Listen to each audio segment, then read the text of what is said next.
Yeah. Yes, May the 4th be with you and all of that, everybody. Welcome. We have hit the record button, just to make sure they all know that. Hit the like button if you haven't done that yet.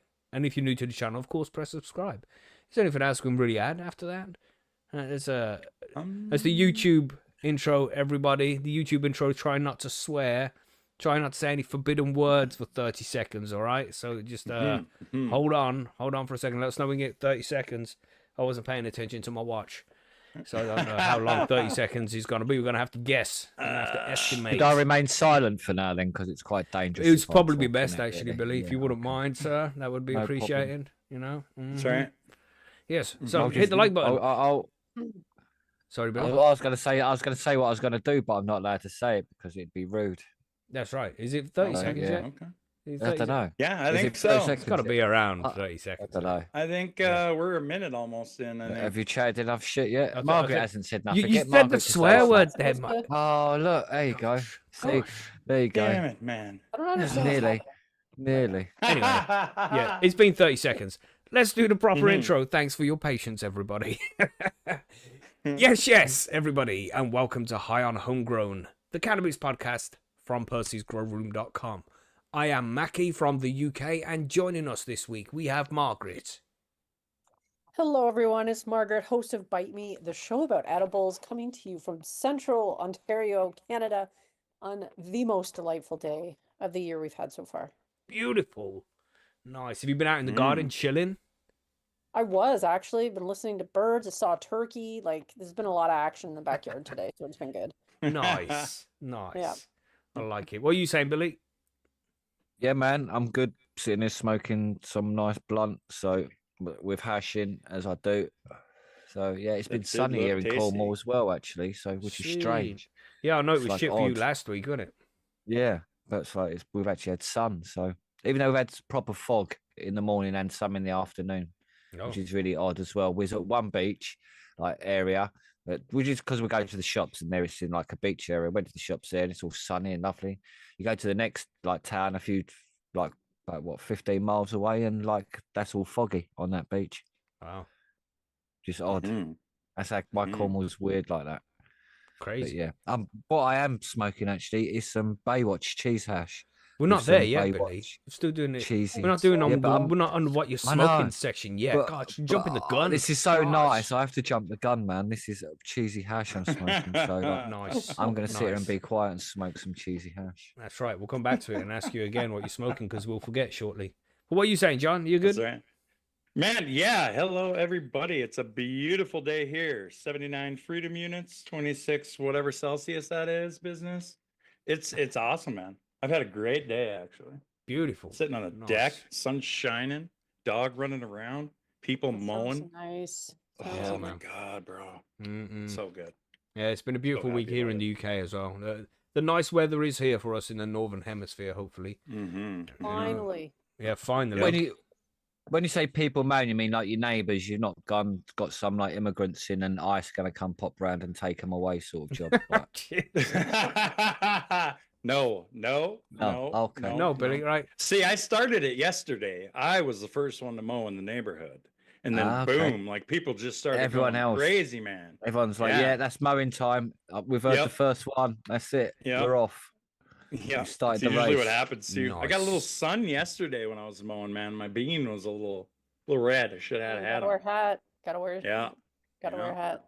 As long as you're not mowing at like 8 a.m. on a Saturday or Sunday. Right. I know, right? That pissed me off the other day. One of my neighbours, it was like 8 o'clock on a Sunday morning, and this motherfucker's jet washing his car. So what are you been smoking crack all night or something, you prick? Sorry, but fuck, man. Sunday morning. Too early. Jeez. I mean, if you're gonna do it manual style and it's nice and quiet, by all means, but just out there with one of those push ones with the wheel thing that goes around. We just hear him. Those leaf blowers? I think leaf blowers should literally be banned. Gosh. I do. Anyway, they're a menace to the neighborhood. And especially on a Sunday morning. Blow the bloody leaves about. It's like, why can't you just rake them up into a bag? Right. Exactly. Makes much more sense. Yeah. I mean, wow.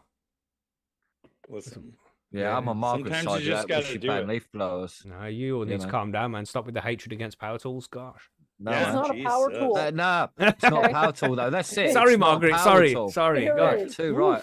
I used to Yeah, have a neighbor it. that really liked to leaf blow their deck, like Oh. every day. Oh. And it's just like, really?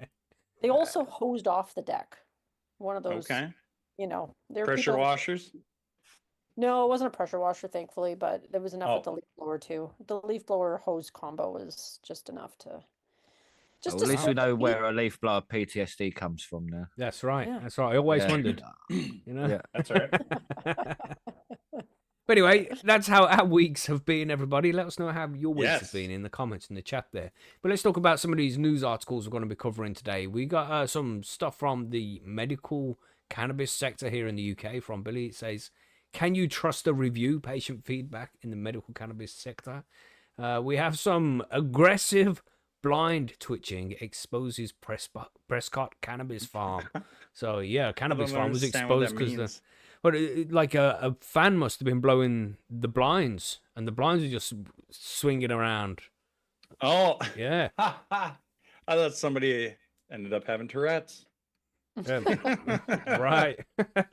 Somebody's a blind guy, gets Tourette's, like just I don't know how you got that from that, but sure. We've got, aggressive blind twitching. Oh, right.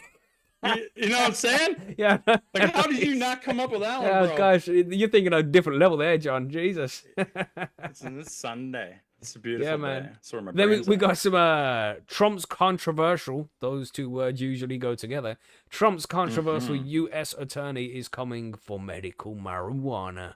Is one of the articles here from John. And we got another one. That cheeky bastard, Gavin Newsom up in California, puts That guy. 26% cannabis tax hike. Is now official. So you're 26%. Ridiculous. And then the DEA, likely administrator, refuses to commit to Schedule 3 proposal for cannabis. Yeah, so some not so good as the news articles that we covered last week. Last week was quite promising. We had some good news articles all around, but this one seems a little bit more of a downer. So we'll see what happens there. For the grow guides, we're going to be talking about the next in the series of the series that we're running on how to make living soil and a raised bed and all of that. So we're covering the actual building the soil part of the series today. So stay tuned for that a little bit later on. But there we go. What we smoking on Very today, good. man? What you got, John? I went and found a little stashed Jack Harer I have left. Probably about an Ooh. eighth of that. Oh. You know, That's 8, sweet. 7, 6 grams, something like that. Probably. It's pretty tasty. Nice. I haven't No, smoked yeah, on that. Jack in a Harrow's while. always good, man. You know? Mhm. What do you say, Margaret? What have you got? You got a drink? I do actually, because I went and I stocked up on a few this weekend. So I have a Nice. drink and I've got a little Romulan ale in my vape, if need be. That's what I'm Okay. doing. Nice, man. Sitting out in the garden, enjoying a cannabis drink on a nice summer's day. Oh, perfect. Yeah, sounds good, man. Damn. All right, what you got again, Billy? Something about some Psycho Pamela Anderson cheesy goodness. Baywatch cheese. Nice. Nice. So yeah, Say one. What about the Yeah, hash? and Is that cheesy homemade as hash. well? And that's homemade cheesy hash as well. There's not much of it, so I just put it all in a 2.3 gram blunt because that's what I do. I'm just grabbing a jar of SOS weed here. Smell it? Mhm. Ooh. Mhm. Oh, that smells Oh, lovely, mate. Yeah, it's definitely Lovely. got some feel it. mycene in there. Mm. Fucking hell. Fucking hell. Yes. Look at That's what I'm talking about. Beautiful. Yes, Are you whacking it in your Beautiful. vape? Of course, of Mhm. course. Man, it's been a long time since I combusted cannabis at this point. Yeah. Oh, just vaping buddy- nowadays. But he came over today. Is like, give me some smoke. He's like, what do you got to smoke on? I'm like, I vape, dude. I'm like, I'm gonna have to dig for a bowl for you. Like, You know, we're old now. We're not old school. We're just old. You know what I'm saying? mhm. But that's just the way it goes. I'm just gonna load up this mighty. I should have already done this before the show, but you know, That's right. Yeah. That's okay. can't be It's fine. professional all Professional the and all time, that. can ya? Gosh, Exactly. gotta take some time No, off you the cannot. professionalism. That's right. I definitely can't anyway. Yeah, man. And we got some competitions as well. Some competitions to finish off. We're going to be giving away a bong. We got the last man standing where I'll put everybody's names Debong. on the wheel, and we're just gonna spin it until there's one person left. You know, once somebody gets picked, they get removed. There's only like 9 people on it. I don't know, not a huge one because it was just for UK members of Percy's Grow Room. And then we're announcing the winner of the likes competition that we did over on Percy's as well. The I Like It A Lot comp. So yeah, man. Sweet. Get those Sweet. 2 finished off, and then got a whole queue of postage to send out. It's going to cost me a fucking fortune, man. Gosh. Do it. Do it. Yeah, has to be done. Has to be done. Let's load up this mighty here. But with all of that, are we ready to talk about the news already? Are we there? Oh yeah, just a quick shout out there to Chilbert because it was his birthday this week as well. He's 50 years old. Happy now. birthday, Happy birthday. Chilbert. Yeah, man. Woo. Congratulations, bro. Hope you had a good day. Hope you smoked some nice cannabis, some nice hashish. Yeah, man. Hope you had a good time. That's why I made the hash out, because it's out of his like seeds, isn't it? So his plants. Nice. Ah, what does it say here? Welsh, Yeah, man. Irish, my mother's side. Oh, no idea what they're talking about. Indeed. Okay. So, are we ready then? Cool. With that, I think it's time. I think it's time Let's to do move it. on to the news. Do it. Let's do it. Don't forget to hit the like button and subscribe, everybody. Do it. Yeah, do it.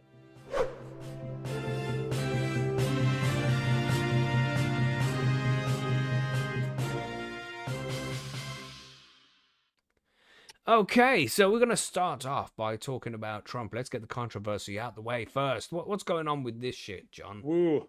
Well, Give us the bad news, Politico- bro. Yeah. Yeah. This is coming for Politico. Trump's controversial U.S. attorney is coming for medical marijuana. Dun, dun, dun. Dun, dun, dun. The Trump allied prosecutor has threatened Wikipedia, medical journals, and congressional Democrats. Now he's putting a medical marijuana dispensary on notice also. I hate Wow. when people use 2. All right. Well, why do you hate Donald Wikipedia? Trump- Hold on. Let's not just What? let's just not walk over that. What do you Yeah, mean you hate can't when really people sneak use that under the 2? radar. Well, well- sometimes I feel like it should have just been also. The word also. No, What because do you have against 2? yeah. I don't know. I use it, but I felt like it should have been also there.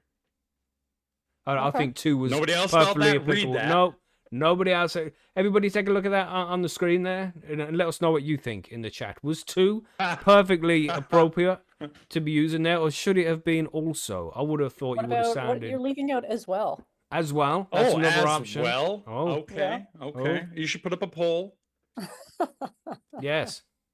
We need a poll today. I'm Get not something going to. I'm not going to put poll, John. I'm not doing God it. Damn not, you. not for this. We'll find All right. something. We'll Okay, save fine, it for fine. something else. He's got to draw a line somewhere. Yeah. Not on what You know? John likes as food. We can't draw the line at that. That's right. But- That's right. But 2 and also. Our polls as have well. standards. You know? Okay, let's get at this because this is a long one. The Donald Trump era has cost the District of Columbia thousands of jobs, blown $1 billion hole in its budget, and caused a downgrade of the city's AAA bond rating. Now Trump's interim U.S. Attorney Ed Martin is coming for the Capitol's weed also, and threatening to append a tactic agreement Nah. where federal prosecutors have respected Washington's local marijuana laws. The opening salvo came via a letter from Martin to a DC medical marijuana vendor. Your dispensary appears to be operating in violation of federal law, he wrote, and the Department of Justice has the authority to enforce federal law even when such activities may be permitted by local laws. So much for the store's legal license. I think this is kind of a dick move. Yeah, that's. I Um, mean, can he do that? It's legal in the state, but the federal law just Yeah. overrules it. That's it. Yes, kind of. I mean, that's why everybody, good that's why the whole question. banking issue is, because they can come in and raid a store, man, and shut it right down. Like the feds could, you're saying? Yeah, yeah, yeah. Even though it's Take their legal money, take their in- weed. In DC. Like they're Yeah. operating legally in the state. As far as I understand it, yes. Huh. If they Wow. wanted to, but I feel like they're just letting the states do what they want, really. And this Right. is different, right? Because this is DC. This isn't a state. You know what I mean? You're right. Yeah, it's a Does that district. make sense? Yeah, Because It's, DC is yeah. a separate entity in a way, isn't it? yeah. Right, right. So it's a little, I don't know, a little different. Let's find out more, I guess, eh? Um, it's a turn of events that ought to petrify anyone who thinks Washington's deep blue local electorate should be free to choose permissive blue state rules. That was a lot. But it's very on brand for Martin, a longtime anti-abortion activist who previously represented Jan 6 defendants. He's been at the center of constant culture war controversies ever since Trump made him DC's top federal prosecutor in January. In that short period, Martin has been in the headlines over his numerous appearances on Kremlin propaganda TV, his demotions of prosecutors who handled January 6 cases, his threatening legal letters to congressional Democrats, and his hostile notes to medical journals demanding details about alleged bias. The cannabis letter, in fact, has gotten scant attention because it wasn't even Martin's most controversial new episode of the week, or for that matter, the day. It arrived right after he sent a letter to the nonprofit that governs Wikipedia, questioning the organization's tax status and demanding details about editorial practices. And right before the Washington Post unearthed a video that cast doubt on Martin's claim that he hadn't known about the Nazi history of a Jan 6 Oh, God. pardon recipient he had previously praised. I mean, you should probably look into some stuff like that before you just go out praising people. Well, This anything happens from on the both sides Washington all the Post, in time. my opinion, can kiss my ass because that's just fucking. Oh, That's yeah. that's a Yep. rag. That is fucking. Mhm. And oh man, I don't want to go into too many politics. You know how I don't like talking politics, but praising a Nazi, and it's, man, do you remember not so long ago there was a certain country, I won't name any names, that got a guy in who fought against the Russians in World War II, and because Russia was at war with Ukraine at the time, it was like, yeah, this guy's a hero. Who fought against the Russians Yeah. in World War II? Does anybody fucking remember? Or, you know, did No, anybody like study history clue. at all? But, you know, let's not get too they much don't into teach it that, anymore. shall we? We're going to get You know what I flags mean? if we carry on speaking truth. Save it for Sorry, a Saturday. sorry, You know what I yeah. mean? Apologies, Or everybody. Friday. Gosh. Let's continue a little bit here. In the Senate, Democrats have demanded a rare hearing in an effort to stop Martin from holding the job permanently. On Wednesday, North Carolina Republican Senator Tom Tillis added his voice to the chorus, saying he was concerned about Martin's public comments. Tillis sits on the Judiciary Committee, which must vote on the nomination by late this month. My colleague Jordan Carney reported last night that the nomination could be on thin ice. Any hearing would surely focus more on Martin's national political blowups than on cannabis in the Capitol. But it's worth paying attention to that issue because pot scrambles America's usual ideological ailments or alignments. And because it's one place where the U.S. attorney impacts Washington's bipartisan political class, in my experience, plenty of conservatives avail themselves of the city's marijuana rules too, which I would agree with. I mean, I don't think it just Democrats or people on the left enjoy cannabis. Look at the look of this guy's face up on the screen right now. That's It looks like he's just Ed realised he Martin, sat okay? down in wet paint. See his face? Oh, I was going to say a corn cob, but sure. yeah. Well, yeah, that too. I mean, you know what I'm saying? The current drama began April 24th when Martin weighed in on a dispute involving a licensed medical marijuana dispensary known as Green Theory, located in the city's Leafy Palisades neighborhood. The store has been in a long-standing spat with the local parents who think it is too close to their kids' schools. Martin agrees with the parents. Retail zoning, to put it mildly, is not the kind of thing federal officials typically handle.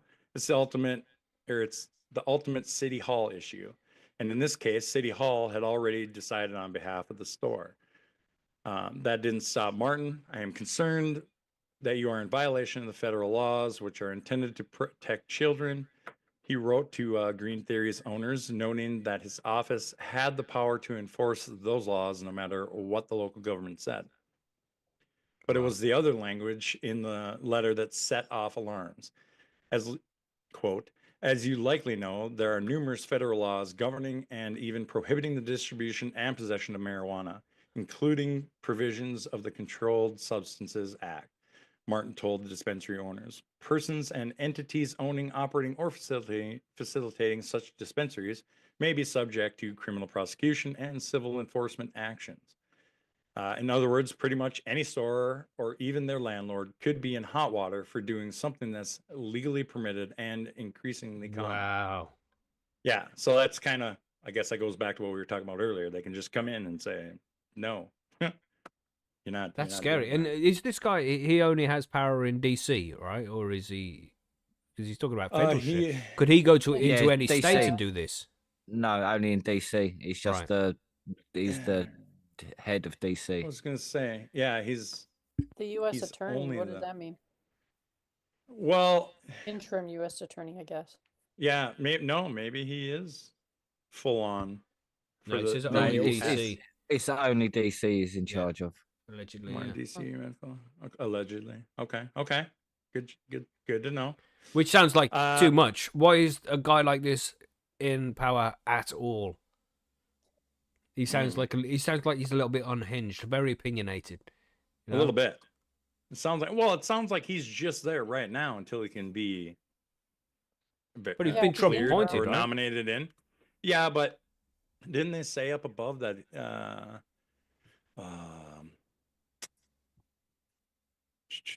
Don't know. No, there was something up above. It was talking about getting him like voted in Congress.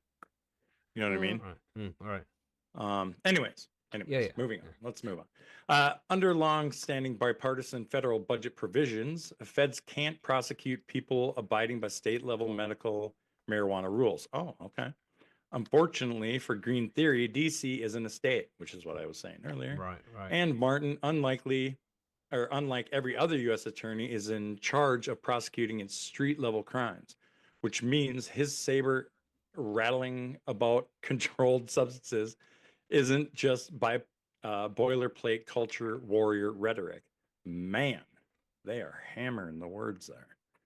I think, right? Like, they're very descriptive with this story with this guy, man.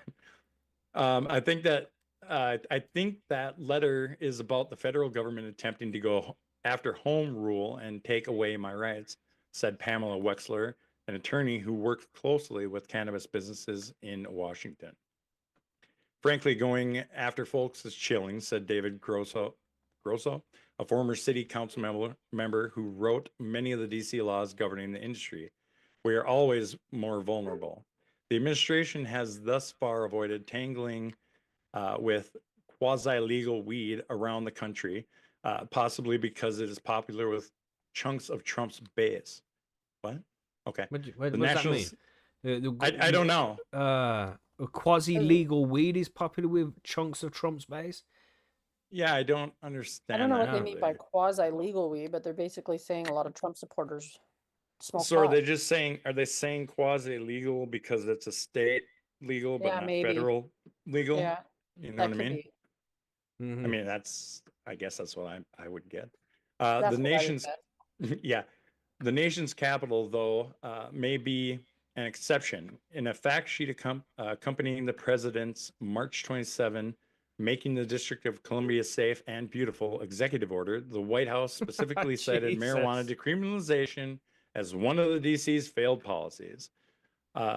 We should expect federal law to be abided by, and we'll take a look at any situation where there's questions, Martin told me in an email. If the law is broken, we're going to look closely at it.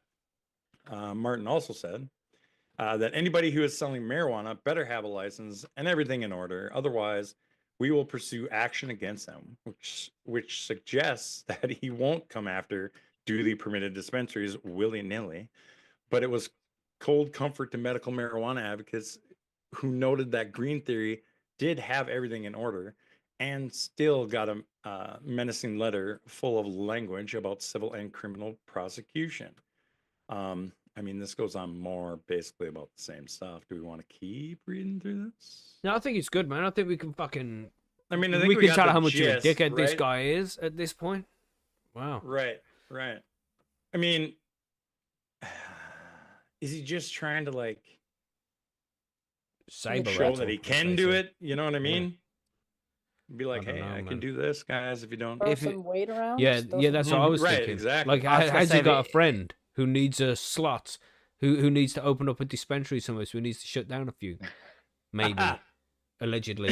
I mean, I was Unbelievable. just say because he's just got his job as well. He wants to throw his weight around in every department just to see what sticks and then run with that. Right. If you know what I mean, Mm. because see what people agree with, see what they don't. If you know what I mean, because sometimes it's a case of right. If I do everything in the first 2 weeks and then 2 weeks. after that, Sorry. 2 weeks, yeah. If you know what I mean, and then because then you get feedback and then people start giving you get like articles and then you start running Right. with the more popular stuff. Obviously, what's going to keep you more popular normally. With, yeah.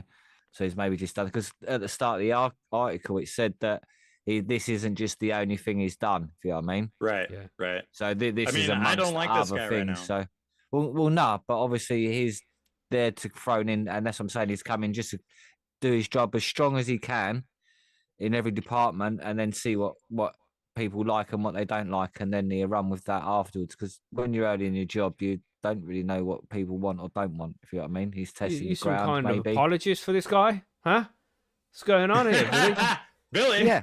What Have you, the heck, have you not bro? have you not seen the envelope what come through the post? Oh, right. Is that what that was? Mhm. Okay. Yeah. I wasn't That's paying right. attention. Yes, this guy's Oh, cool. right. He's not Yeah, so man. bad. He's doing the He's right not so thing. bad. He's doing the right thing. I mean, But- what's kind of weird to me is that he singled out this place, but yet they say all Yeah. their stuff. Like, why would he single out this specific place and not just? He be He probably like got a bad everybody? deal off him. He's like, fuck you, I'll do you a bad review, you Right. cunt. Yeah. He gave me a When shitty they- pre-roll. Yeah, so... yeah. That's Your right. pre-roll was shit, and the ounce you bought me was just dodge. Yeah. Like, yeah. So, Yeah. The bud weren't Well, even there's that. sticky. yeah, the bud weren't Yeah. sticky. Yeah.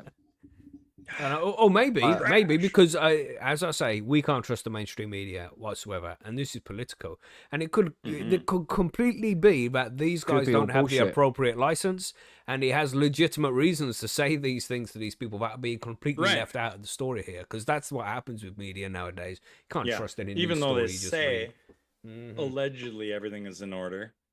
Yeah, that's right. Is it though? We don't know. Right. Maybe their But biggest still- crime is they're too close to a school.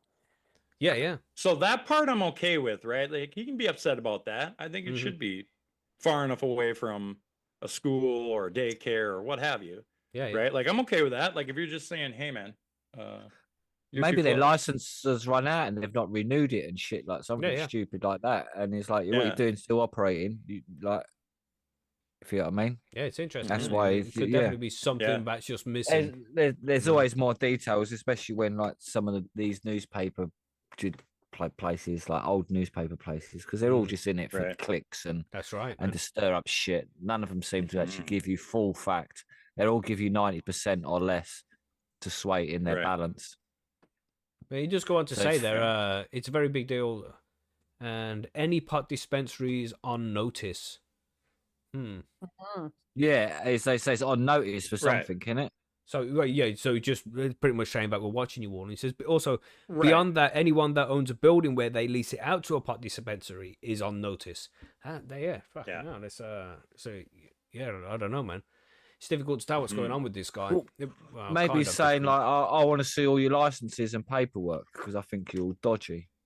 Right. Maybe, You know what I mean? maybe. It's just making sure everyone's in order. It could be. I'm not defending him, but it could be that, and the papers are Yeah, making yeah, him yeah. look bad, worse than what Yeah. it is. Hopefully, if he is doing bad shit, then I hope he gets fucked out of it and they change the laws. Which is Mhm. why, in a way, we need people like all this Doge group, all these young lads, gamers who probably smoke weed in the system, because then they can, Yeah, because then they true. can start changing people's mind. It's like, well, no, look what we've just done for your entire country, mate. You need to start fucking listening to us and sort out some law shit in other ways, if you know what I mean. Because in the Right. meetings, they'll discuss this sort of stuff eventually. And it'll all come up.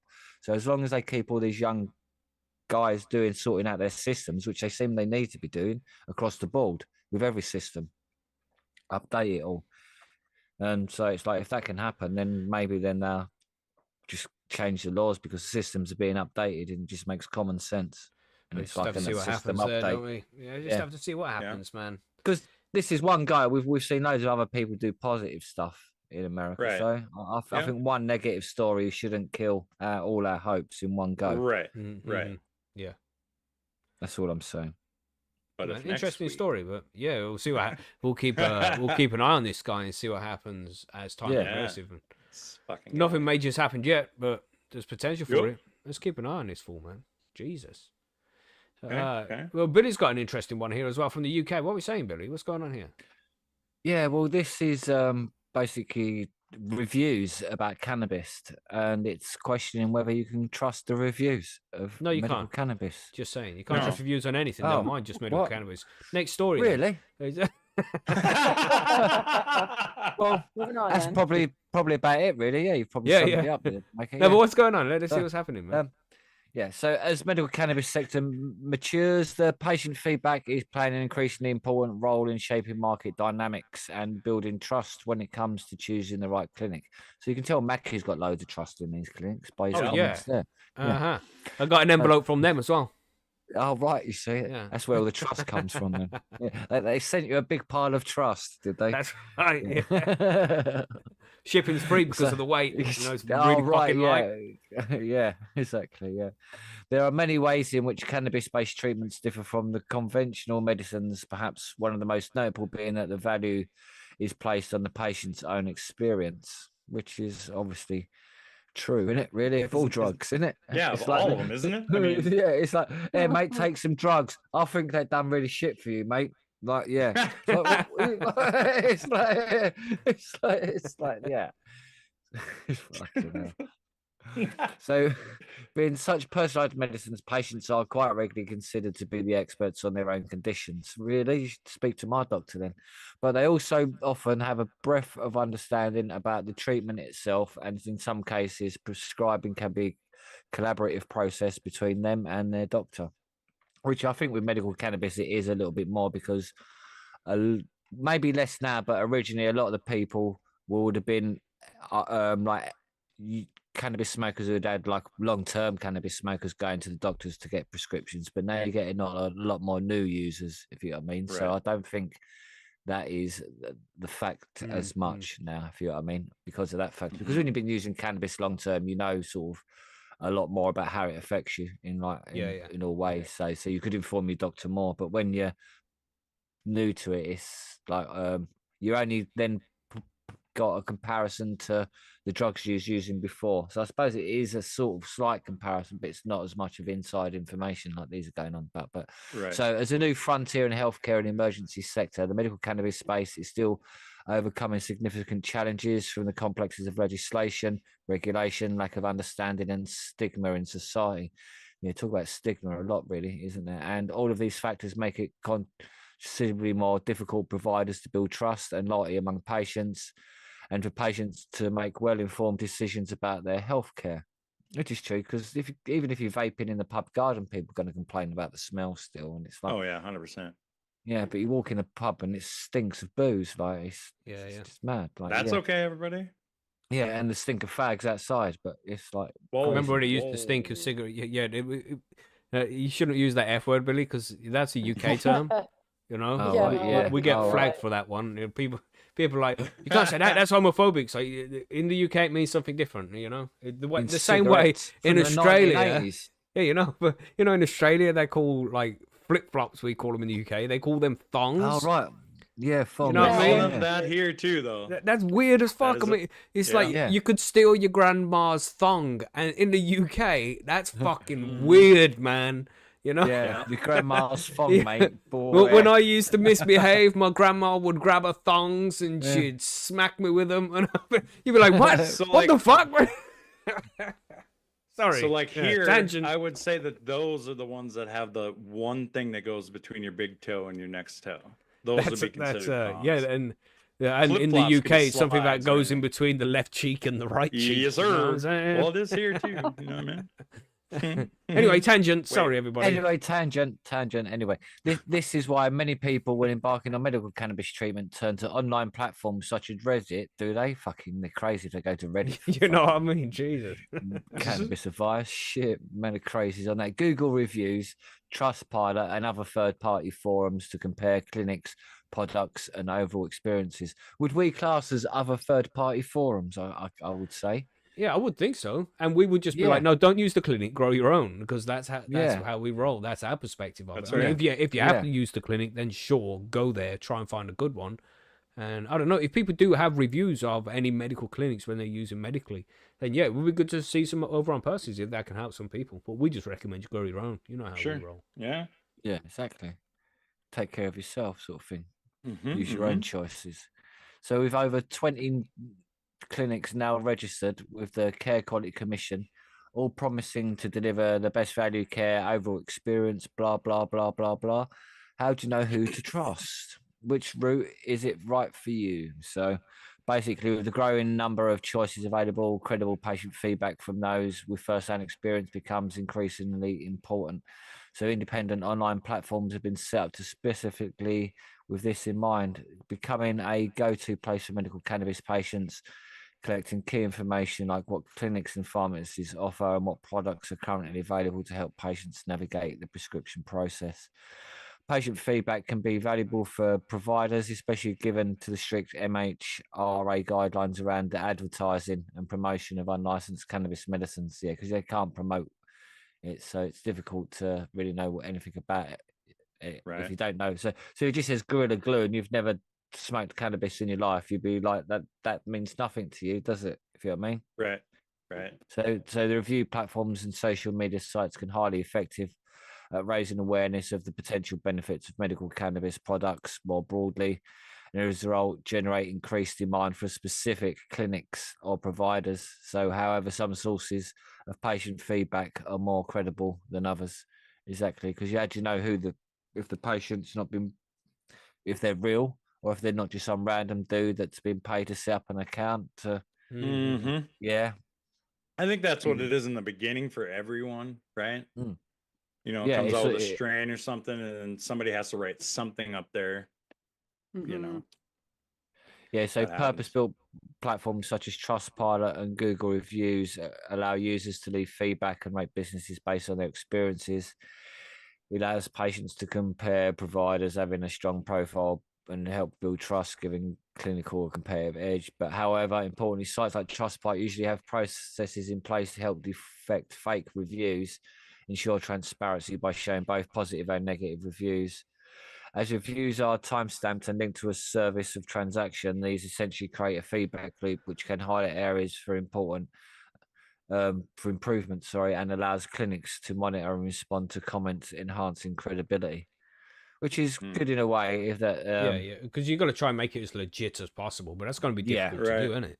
Yeah, which is that's the problem, isn't it? So you find it with reviews, like when people get really pissed off, they're more likely to leave a review. If everything's fine, then they don't really say anything. It's rare to see people leave a good review unless it's like exceptionally good service. They'll be like, "Oh man, that was so good, I'm going to leave a good review." But if you just go to a place, have a normal experience, not many people are leaving reviews. It's either really good or really bad reviews, you know.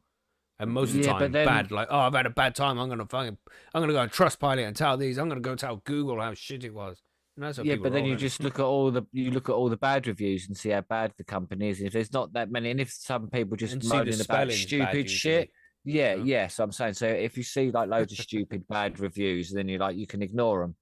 You know what I mean? That's what, I don't look at the good reviews because they could be. I look at the bad ones and see what they say.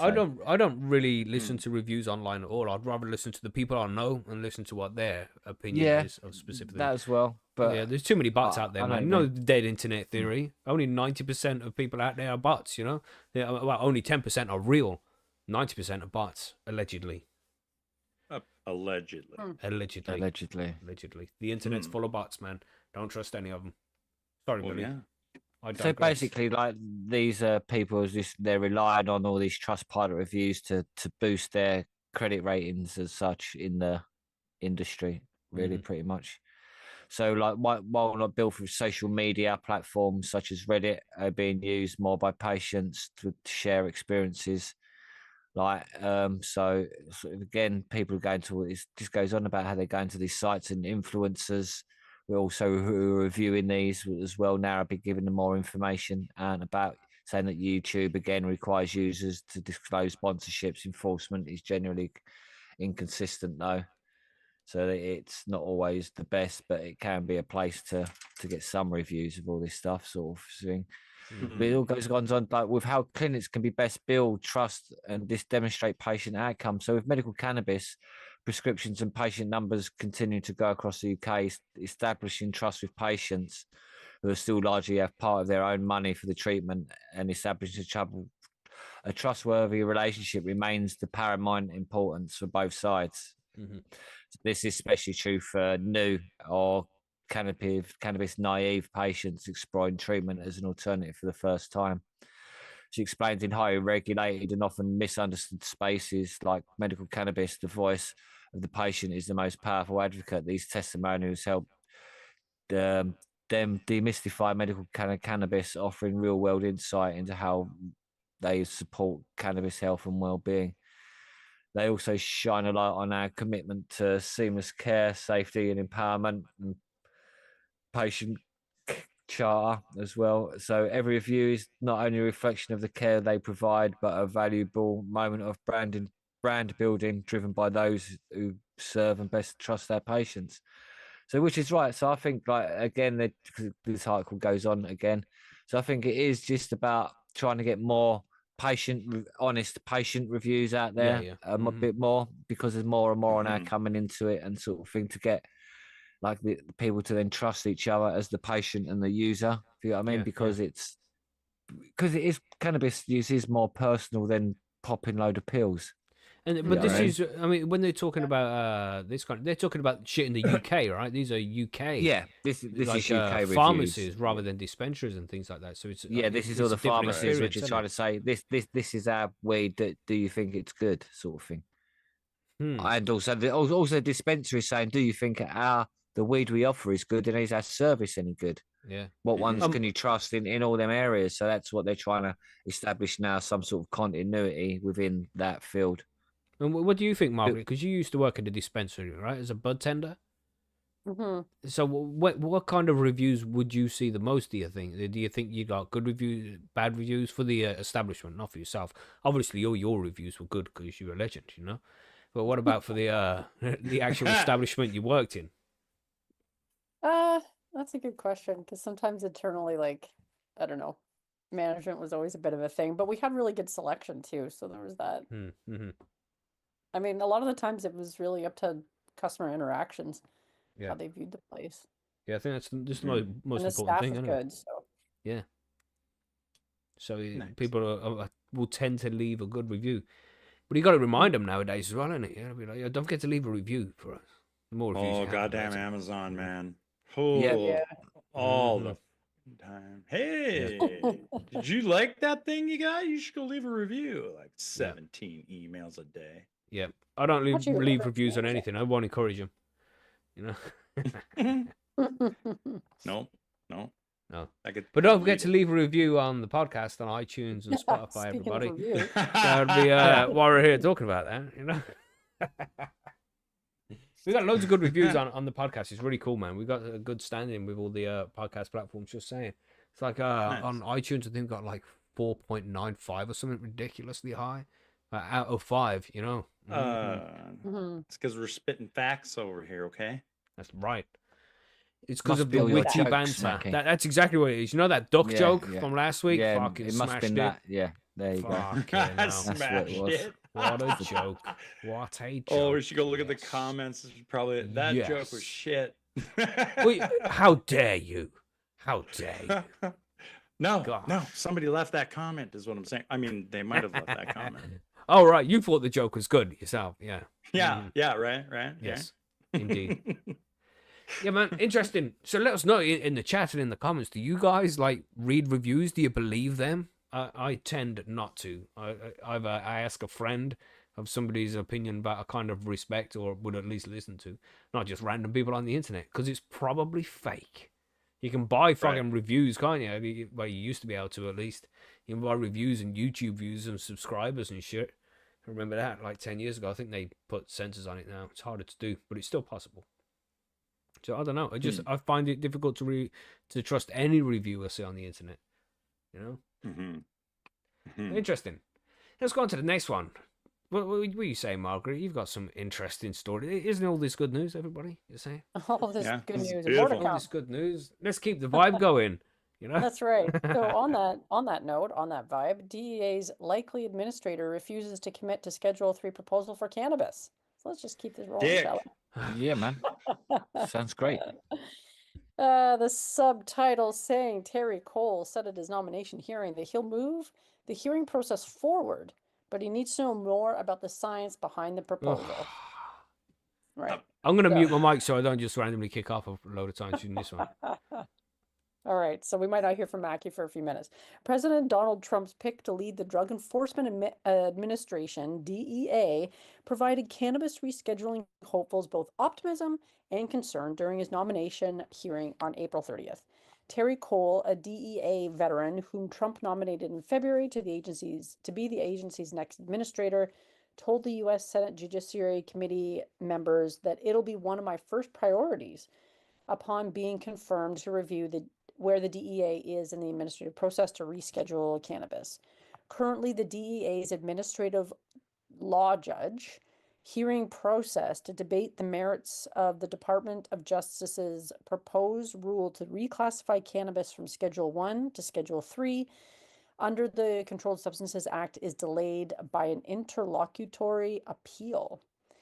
I'm not familiar exactly where we are, but I know the process has been delayed numerous times and it's timed to move forward, says Cole told Senator Alex Padilla, Democrat from California, during the confirmation hearing, which also included Gadi Saralta, Trump's nominee to be director of the U.S. Marshals Service. The current Schedule 3 proposal stems from October 2022, when President Biden directed his cabinet to initiate an administrative process to review how cannabis is scheduled under federal law. Upon his presumptive confirmation, Cole would be responsible for setting a briefing schedule to allow the hearing's designated participants to file briefs with the DEA concerning the interlocutory, I don't know if that's how you say it, appeal, which accuses the DEA of improper communications with anti-rescheduling participants before a stay can be lifted on the hearing process. After participants file their briefs, Cole could entertain oral arguments if he, quote, desires, and then issues a binding written decision to the DEA's chief ALJ, which was the judge that we mentioned earlier, Judge John Mulrooney, on the appeal and if the hearing process should resume. While Cole indicated in his confirmation hearing that he's in favor of moving the process forward, he declined to provide an answer when Padilla asked if he was committed to seeing the Schedule 3 proposal rule through to fruition. I need to understand more where they are and look at the science behind it and listen to the experts and really understand where they are in the process, Cole said. We know where we are.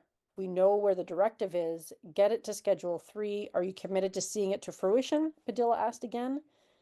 So I don't know. I haven't seen that, Cole said. So you're leaving the door open to, I didn't realize I'd be having a conversation, but here we are. I'll do one. You do the other, Margaret. Go on. Which who are you? Are you Cole or one do you want to be? You do the first one. Cole? Shit. Yeah, you do Cole. I'll be the reporter. That's right. So I don't know. I haven't seen that, sir, Cole said. So you're leaving the door open to changes, course, as to... I'm leaving the door open to studying everything that has been done so far so I can make a determination, sir. So make myself a note here. No answer to that particular question, Padilla said. After conducting scientific and medical... End quote. End quote. Yeah, that was fucking superb script reading there. Very good. You guys should be on Broadway. Very good. Yeah. Or on one of them BBC radio drama shows, like The Arches on BBC Radio 4. I thought that was Radio 4 for a second, mate. Yeah. I wonder Well what's going impressed. on. It's Yeah. been a just need pleasure his working with soundtrack. you there, Margaret. Yeah, it was a real treat. After conducting a scientific and medical evaluation, the U.S. Department of Health and Human Services determined in August 2023 that cannabis has low abuse potential and currently accepted medical use in the U.S., recommending that the plant be reclassified. Former Attorney General Merrick Garland signed off on the proposed rule, which the DEA has yet to commit to, despite acting as the proponent of the rule in the ALJ hearing process. So this has been going on for a bit now. That's like because that was a couple years ago. After the ALJ hearing, should it resume and conclude, Mulroney's job is to provide the DEA with its recommendation for whether to issue a final rule that's consistent with the proposed rule. Holy rules. However, that decision is ultimately up to the DEA administrator unless U.S. Attorney General Pam Bondi redelegates the DEA rescheduling authority to herself. While the Okay. Attorney General traditionally delegates his or her rescheduling authority to the DEA, some argue that Garland never delegated that authority to the agency to issue a final rule on the current cannabis rescheduling proposal under the Biden administration. They seem to be making this so much more complicated than it needs to be. In any case, a rescheduling process began under Biden and is now in the hands of Trump, although the Trump administration. Although Trump signaled support for cannabis rescheduling in late 2024, the story of how far the president is willing to go to influence policy on the issue remains untold. Despite struggling state-sanctioned industries that could realize much-needed tax relief under rescheduling, cannabis policy often finds itself on the back burner of the nation's elected and appointed officials. True dat. During Wednesday's hearing, Cole told committee members that his number one priority, if confirmed as the DEA administrator, will be to combat the fentanyl crisis by securing U.S. borders and drawing on his 30-year law enforcement experience that provided him the unique perspective on cartel-driven devastation affecting our communities. And he's not really talking about weed here, is he? So, I mean, I'm okay with that part, and it makes it sound like he doesn't. Maybe he's saying, "Hey, this is worse. Let's deal with this." the You know what I fentanyl mean? thing? Yeah. I mean, Well, yeah. But he should just get it done. I mean, this should have been done already like 2 years ago. You know what I mean? Mhm. Like if And everybody what kind wanted of- it and it was a thing. What kind of science is he waiting for? A lot That's of, what I was thinking. You know, the science is Well- already there, and they're regardless of talking the about fucking science, rescheduling. yeah, It's not like legalization or any of that stuff. They're just talking about Right. rescheduling. Yeah. Right. And a But lot of people, because we've done these articles on this show, like a lot of organizations, I forget which ones exactly offhand, but have come out in support of rescheduling it. Right. Right. They Yeah, would there's have, like, lots of kind of a lots of sport. people who are for rescheduling, and there's lots of people Yeah. who are against it as well because Mhm. it leaves it in the hands of big pharma essentially. If it goes to Schedule 3, it should be descheduled. A lot of people say. Yeah. I don't know. Completely, but Is alcohol on a schedule out there, John? Are you alcohol Schedule 3 or something, or is it descheduled? I Good don't know. question. No, that's I don't know what they consider that. Let me Yeah. check it out. Because The- I this would say, article- sorry, Margaret. I was just to say this article ends with, behind that 30-year law enforcement career, Cole said in February 24 that everybody, quote, everybody knows my stance on marijuana, so don't even ask, end quote. Does anybody Right. know his stance on marijuana? Mhm. No, you know, everybody knows except for all of everybody- us. You know, Right.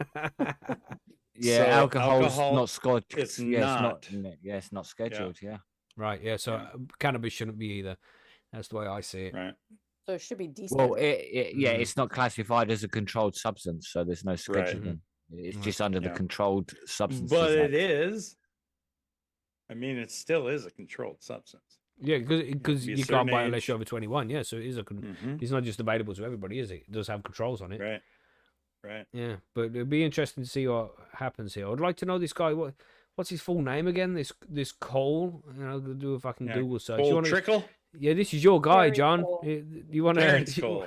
Terrence want to see what Cole. this want to see what he's saying? What's his stance on marijuana? I mean, you'd have to search hard for that. I Yeah, I'd have to suppose. do a little looking Yeah. up and what have you. But Yeah, I fuck mean, that. here's the problem with this one and the last one, the story I did is that there's a lot of what ifs. You know what I mean? Yeah. Everybody's hypothesizing of what people are going to do here, and they have no goddamn idea. Yeah. You know? Yeah, that's it. So That's true. Just guessing. Let's see what fucking happens after it. You know, be well, right. And same But with it this doesn't guy sound here. like he's in a rush either. Yeah, 'cause yeah. He's just like, Right. gotta deal with this fentanyl crisis. Right. Which is very And then important. he's Definitely dealing Talking with. about, what was that other thing he was talking about? Getting people to brief him on stuff or whatever.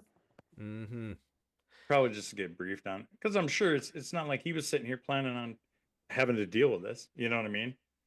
So I'm sure he has to do his own research also.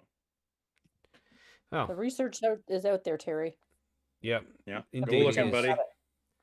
But you Hit know, us up. Listen to the podcast, buddy. yeah, that's right. Right. Listen to the podcast. What's wrong with you? I mean, you'd have to listen to the show to hear us say that to him. So I think I'm going to shoot No. this guy a text about it. Okay. Yeah, you should. I think you got to be careful with the kind of words you use in there, John. Yep. Whoa. You know, Whoa. Right, we're on YouTube. You can't say that. You know, it It will be taken out of People might context. clip it. I You know think what I mean? perchance I should write a letter on my mobile device and send it off to this gentleman. Send him a Perfect. telegram. Telegram Yeah, for that's Mungo. right. Telegram for Mungo. Send him one of them singing telegrams. You know them ones? Ooh. Yes. Yes. Or yes. one of the ones where they burst out the birthday cake. That'll get his attention. If it doesn't Shit. get you arrested. But With, Yeah, with a, right? with a big thick envelope between the butt cheeks. Yeah. Yeah. Yeah. Let's go for another Tassel, story crown. here. Right. Yeah, Let's better get- move on quickly. yeah. Move on quickly. Yeah. That's right. Let's move on Go on, quickly Sal. while we're talking about birthday cakes. Okay. Right, so we're just talking here about another one of these crazy instances here in the UK about happen often. But for some reason, some guy had some big cannabis farm growing.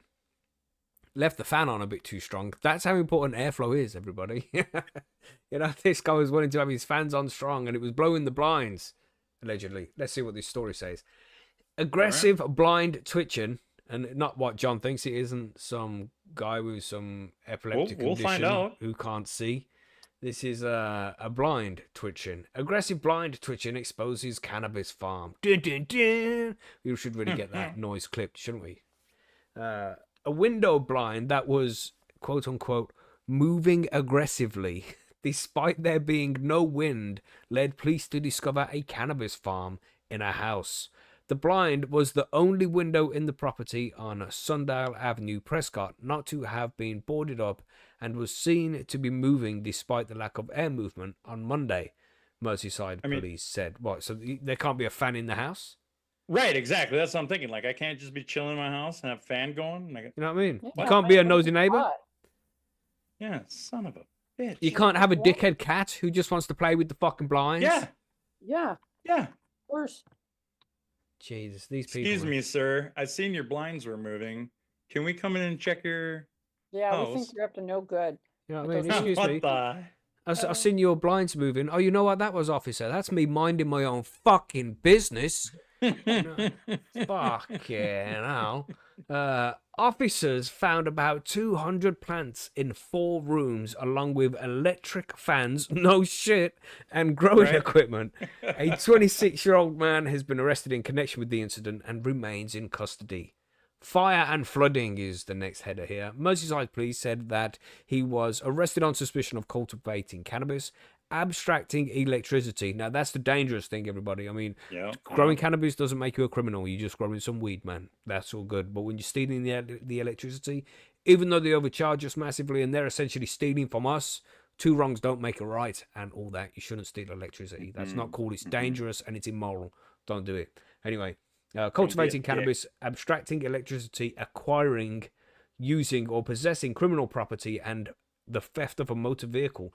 Don't steal people's cars either. Jesus, what's wrong with this Listen, guy? to be fair, this guy does seem like an asshole. Yeah, for real, right? Yeah. Fucking hell.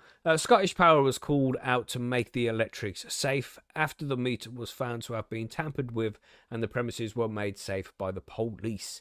Inspector Brian Laurent, I don't know, what did I do like a little French thing with that? It's because I've been saying croissants all week. My daughter's been eating loads of croissants. Croissant. You know, you got to pronounce it croissant. You know, you Croissant. can't just say fucking croissant. You can't say it normal. Anyway, Well, no, It's a but it's the croissant. fun of eating a croissant. Put the right No, emphasis no, on the no. emphasis area. I'm not doing it. It's a croissant. That's what it is. I don't care. I'm saying it in English It's a accent. croissant. I'm not exaggerating Croissant. anything. It's fine as it is. Yeah, anyway, fucking random tangent. Yeah, so this guy, Laurent, said, not French, maybe he's French, the dangers posed by cannabis farms and extracting electricity illegally in this manner pose a serious, dangerous risk of fire and flooding, because, lots of water comes from electricity, to residents Noah's living Ark. nearby, which puts lives at risk, especially when criminals tinker with the wiring and overload the plugs. It is vital that we find cannabis farms as quickly as possible. Now, it just makes me think, right? When it comes to stealing the electricity like these guys do, is there any other reason to do it? I mean, maybe if you're running a Bitcoin farm, but that's illegal, so you shouldn't really steal the electricity. You can just pay for it. You don't need to hide it and shit. You don't need to hide the usage. So other than the fact that cannabis is illegal in this country and has to be grown illegally in this country, do you think there's any other reasons why people are rigging the meter here in the UK? What do you think, Billy?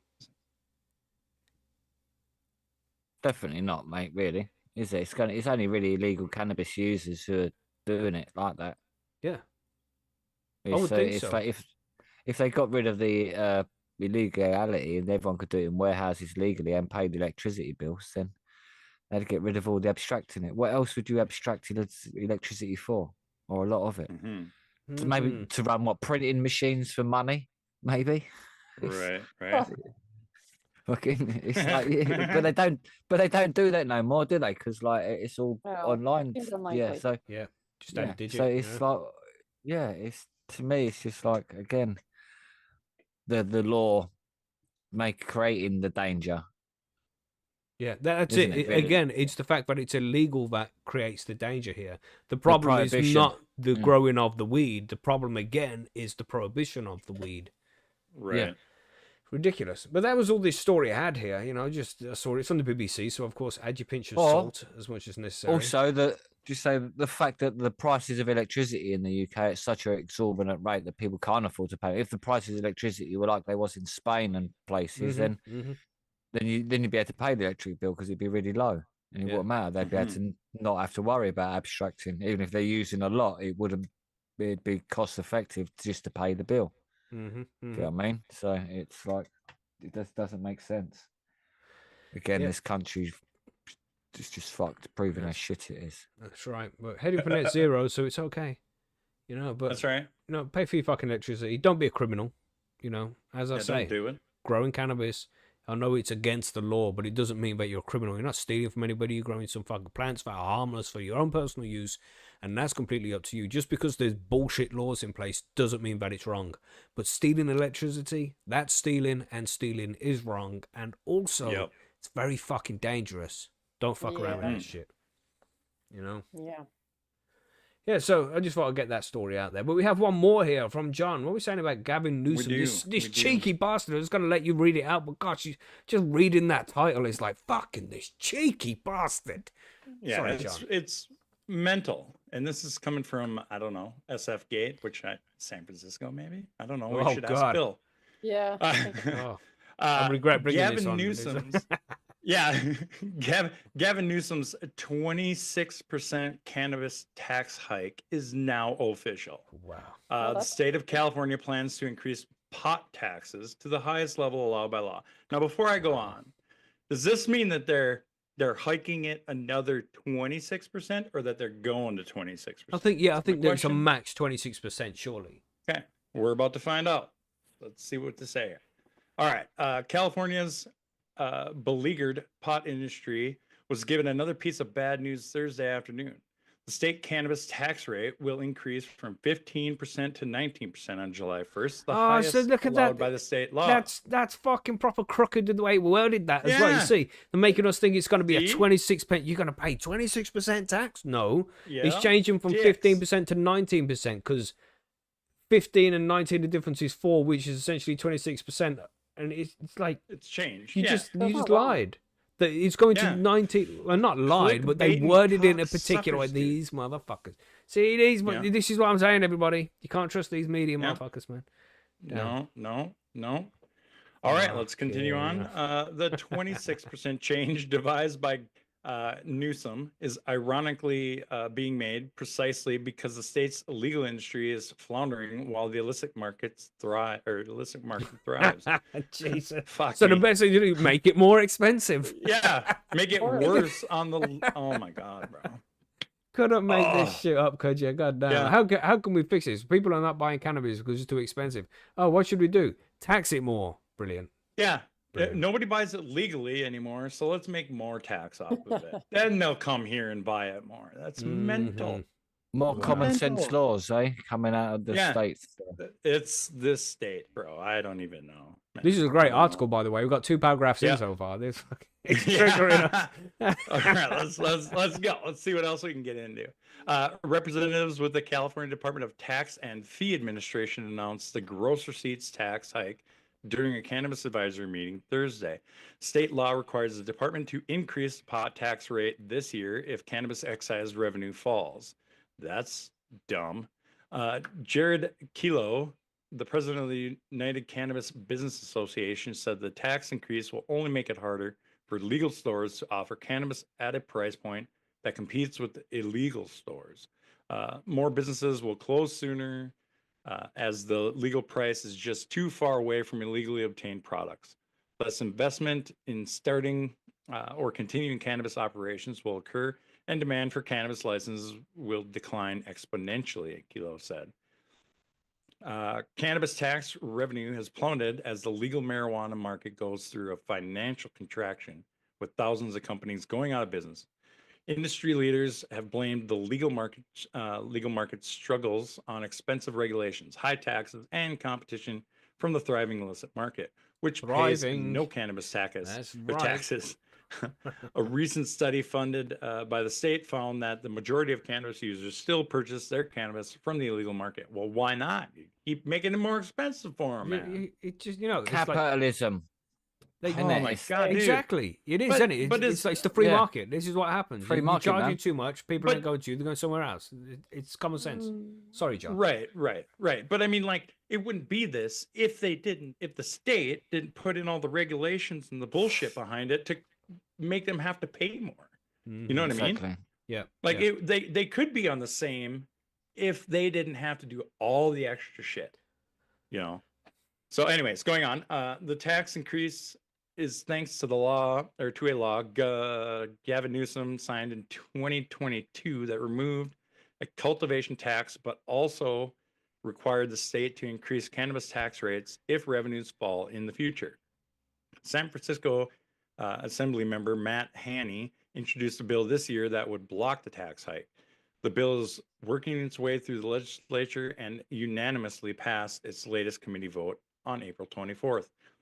Amy Gorman Jenkins, the executive director of the California Cannabis Operators Association, said in an email to SF Gate that cannabis businesses already can't afford to pay the 15% tax rate, let alone operate under the impending tax increases. We're urging the legislature and administration to act quickly and freeze the tax at 15% if we want a regulated market to survive in California. The time to intervene is now, Gorman Jenkins said. And that's the end of that.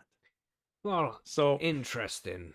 There's a decent Who- article in the end there. but- so what is the reasoning, or what in the heck did they think of putting in a rule or a law or whatever it is saying, okay, so if you guys don't sell enough, we're just going to tax it more so that we get our money out of it. Oh, like, man, what yeah, that's probably what it is, isn't it? Brain, yeah, that's what it is, man. Wow. Like, how? That's dumb. Wonder why people are leaving California. Yep. Madness. Mhm. Madness. Allegedly. Taxes on taxes. on Allegedly. taxes. Allegedly. Well, Well, not it's just allegedly. If you ridiculous, look at isn't the it? numbers, they are. Right, yeah. Yeah, And the yeah. ones who are staying is because they can't afford to leave in most cases. Yeah. You know? Right. But no, Right. it's just I don't know, man.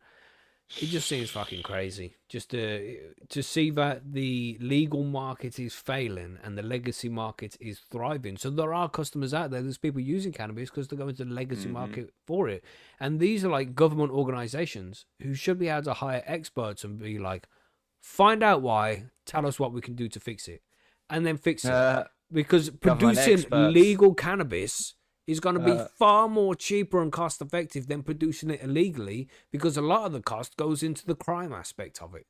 So, you know, if they didn't just take the piss like they do by saying, oh, well, they pay $10 a gram on the legacy market, so we can charge that, can't we? It's like, no, you can't. You should be charging much, much cheaper. Half the price. You know what I mean? Be realistic. If they can, if they make it half the price on the legal market compared to the legacy market, people are going to the legal market all fucking day long. But they want to play silly games, put stupid taxes and license fees on things. Right. It's their own fault, man. It's ridiculous. Mm-hmm. But yeah, sorry to rant. No ranting here. No Moving on. ranting here. Gosh. I mean, that's it. That's the end of that story, man. You have the same issues in Canada as well, though, don't you, Margaret? It's the same kind of thing. Too much taxes. Yeah, the taxes are pretty high. Too much regulation and taxes, all the licenses and security bullshit. Same in the UK, all the bullshit you need just to set up to be able to grow and sell a little bit of weed. It's just fucking stupid. Yeah. Right. And they wonder why the legacy market's thriving and that the black market is controlled by gangs and shit still, when there's abstracting electricity and all sorts of shit. It's like, fucking hell. It's never going to go away. Like Macky said, like he said, government experts. It's just that's just a laughable term, isn't it? There's just no such thing anymore because they ain't experts in shit. Indeed. Well, there's all the cannabis news and events this week. Some interesting articles we've covered there, man. Yeah, that's beautiful. Very interesting. Yeah, and hopefully we can find some good articles next week. Of course, if you guys find news articles we should cover. This was like bad news bears today. Holy. Yeah, well, it happens, eh? It happens. But if everybody wants good news, send us good news, or we're just going to find bad news articles next week. How does that sound? We should have like a good news special some of these days. We can never find enough articles. Well, yeah, for sure. Some days there's loads, but other days it's difficult to find. You know, that's just the way it goes. Yeah. But just on forum news, want to give a quick. Oh, I muted my mic there for a second. Hold on. Yeah, he muted himself. It's because the missus was bringing me a beverage through the door, and I was trying to mute it and talk at the same time. But obviously, you can't do that. It just. Thanks, wifey. Yeah, it don't work, does it? That's right. Exactly. Yeah. So now I'm just going to go back and say what I was saying. I can edit that out. All right. This is a live show, everybody. In case you wasn't aware, we are live right now. Things happen. Are we? Yeah. I didn't know that. So I just want to give a quick shout out, John. I'm trying to make an edit point. Yes. And I can't sound like I'm laughing because I wasn't laughing. That's Yeah, so I want to give a quick shout out to Stash Nugsmore, who is this month's member of the month. You know, because he's been going through some shit, but he still comes over to the forum. Always got a good attitude and shit. So I thought it'd be we show him some support by saying he's going to be member of the month this month. Yeah, very cool. And keep up the good work, bro. Stash Nugsmore. Congratulations, sir. But what else? Yeah, lots of competitions which we just about to finish up. But other than those, anything else to add here when it comes to news?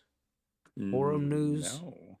I don't think there is. Don't think so. Anything to add on Bite Me, Margaret? No.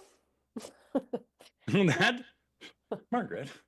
I mean... Just check it out. New episodes every Thursday. Drop it like, well, maybe not 7 a.m. That's when they're scheduled, but they...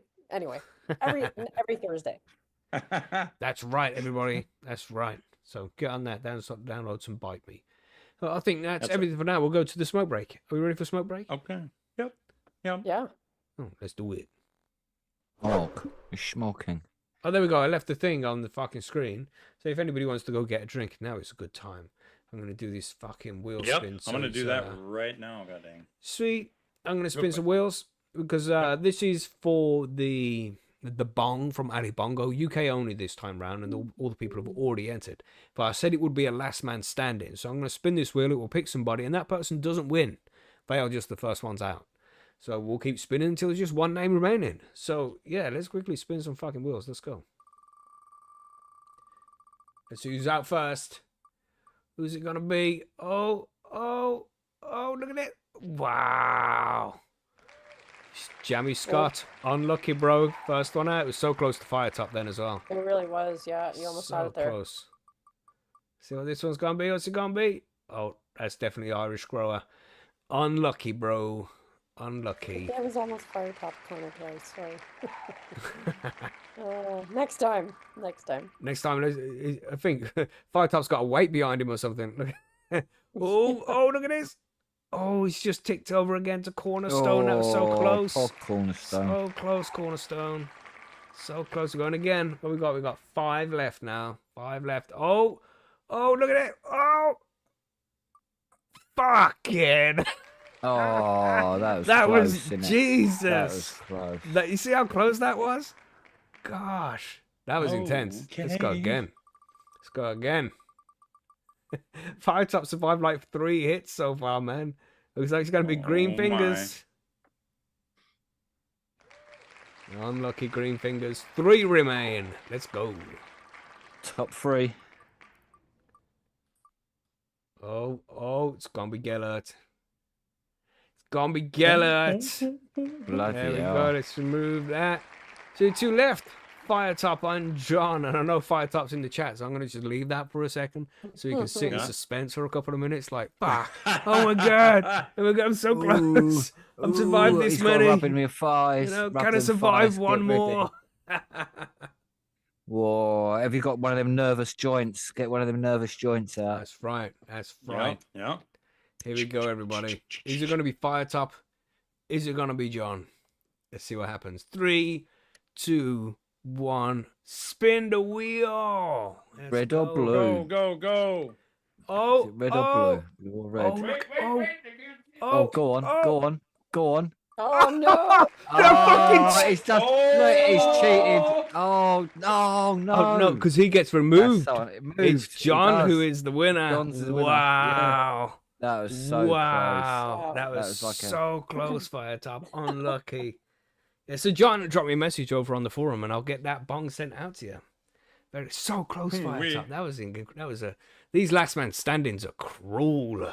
You know Yeah. what I'm they saying? are. They are Yep. cruel, man. Gosh, who comes up with these ideas? Fuck, what a cunt. You know? And also, just we'll get this one out the way as well while we're here. We did the likes comp. So I got all those fucking figured out and added up all those numbers today. Right, this is going to take a minute, so brace yourselves. Right, so we had Adam Baum. He started off with 1,276, and he now has 1,535, which is an increase of 259.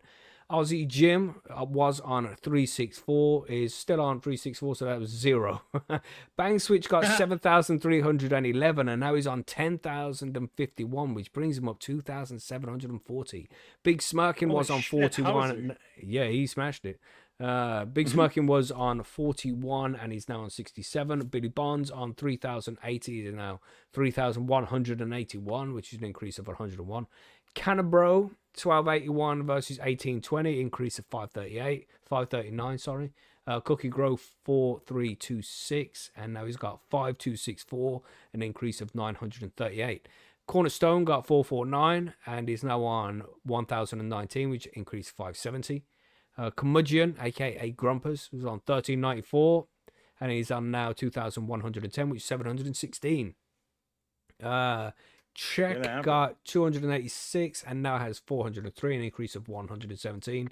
Firetop was on 1351 and is now on 2414, which is an increase of 1063. Gellert on 3413 and he's now on 3454, 41.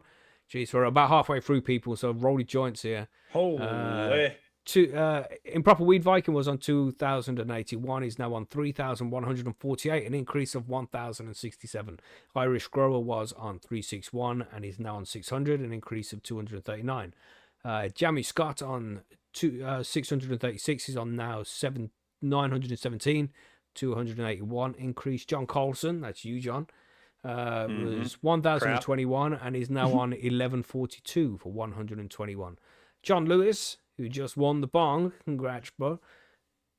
He was on 180. He's on 303 now, an increase of 123. Kusimanzi was on 8 likes and is now 165, which is 157 increase. Mazza was on 4. He's now on 8, increase of 4. Oso was on 303, now on 369, an increase of 66. Filmy Bowls, 954 to 960, an increase of 6.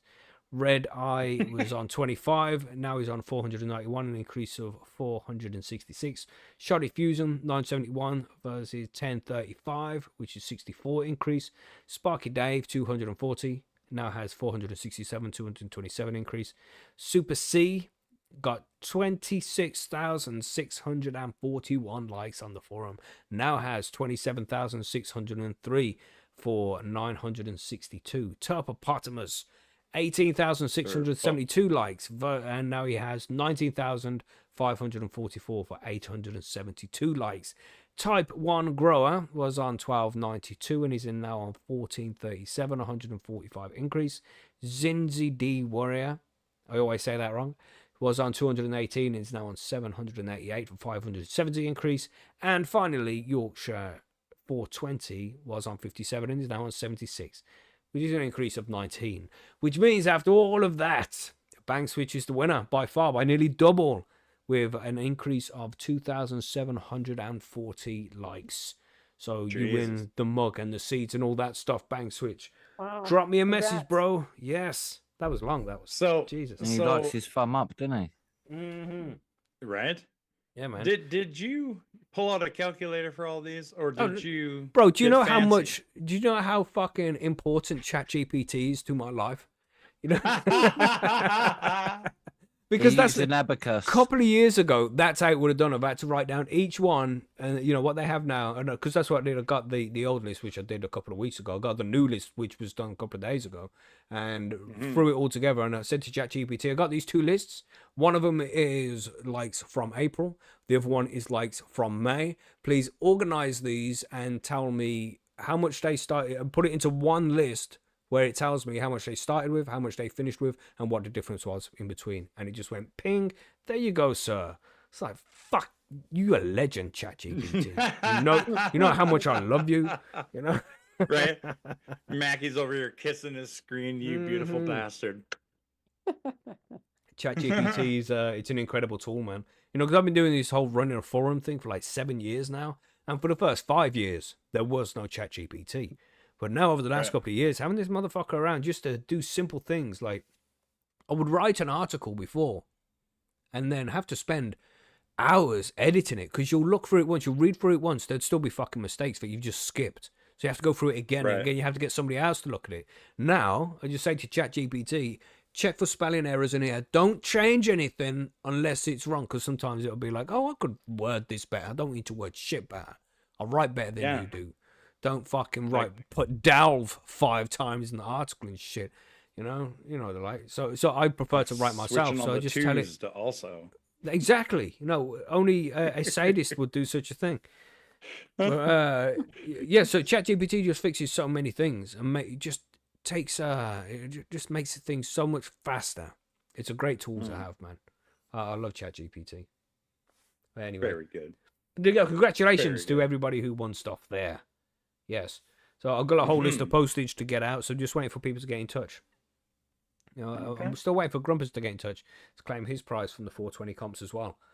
But yeah, if you're waiting for something, get in touch. Make sure I know about it, because I'm going to go to the post office soon and spend 100 quid or something on sending all this shit out to everybody. Yeah, it's going to be fun. But that's it. That's the comps. Let's chill for fucking 5 minutes. Jesus.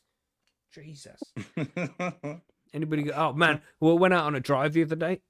Like a 40-minute drive to go do some astronomy, trying to find a nice place with good dark skies. So driving out of the city. And I got to a place. And I got the missus, the stepdaughter, and my son in the car. And we've driven for quite a while, and it's really fucking dark down these country lanes. It's like midnight. It's really late, man. And we've seen a deer just standing there in the middle of the fucking road. That was cool. But anyway, as we're driving, I'm like, oh, should I tell a ghost story?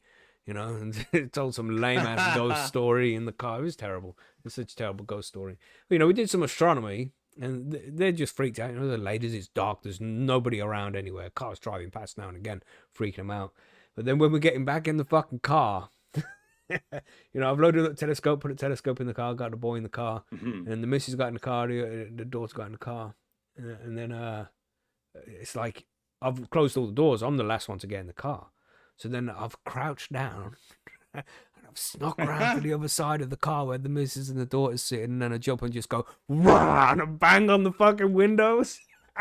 Oh my god! I bro. swear, they were so pissed off with me for the rest of the fucking day. Oh, I bet. But it was really Holy. late, so there wasn't much of the day left. So it was worth it. It was worth it.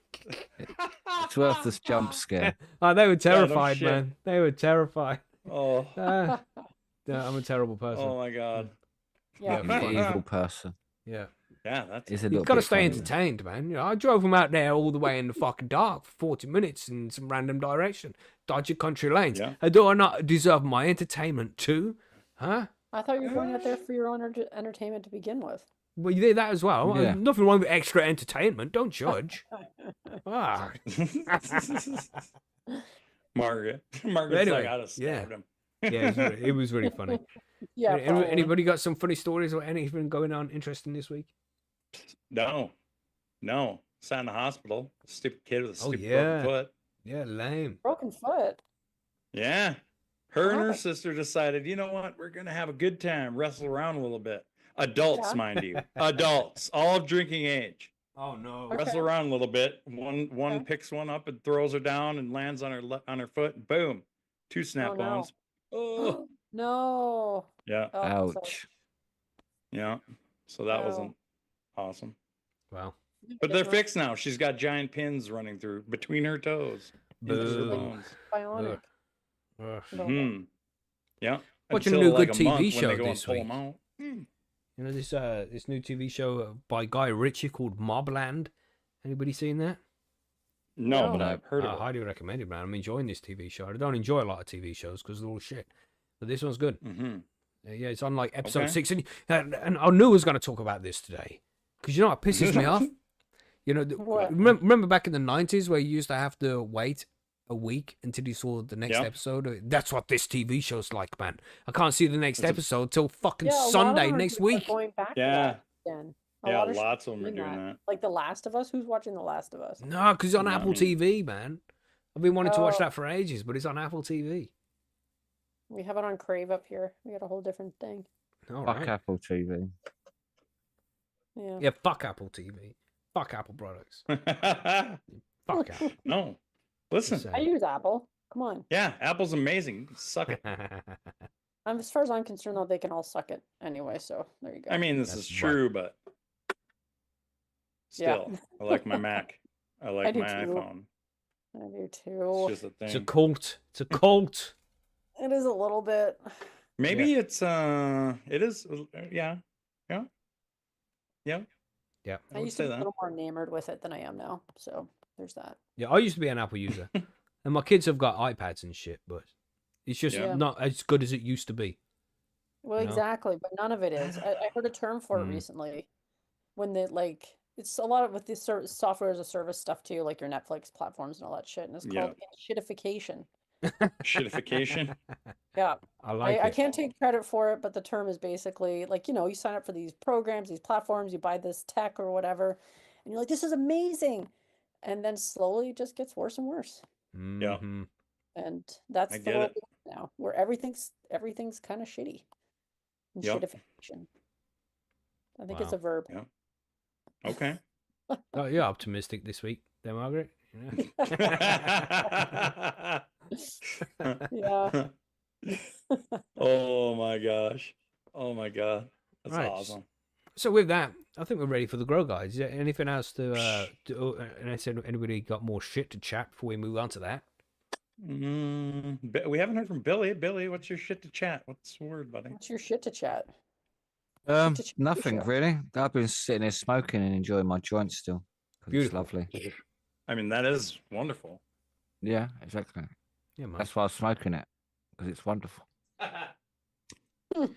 So I think it's time for grow guides. Then are we all ready? Mm-hmm. I think so. I think Think so. so. Let's talk about making soil. Let's go.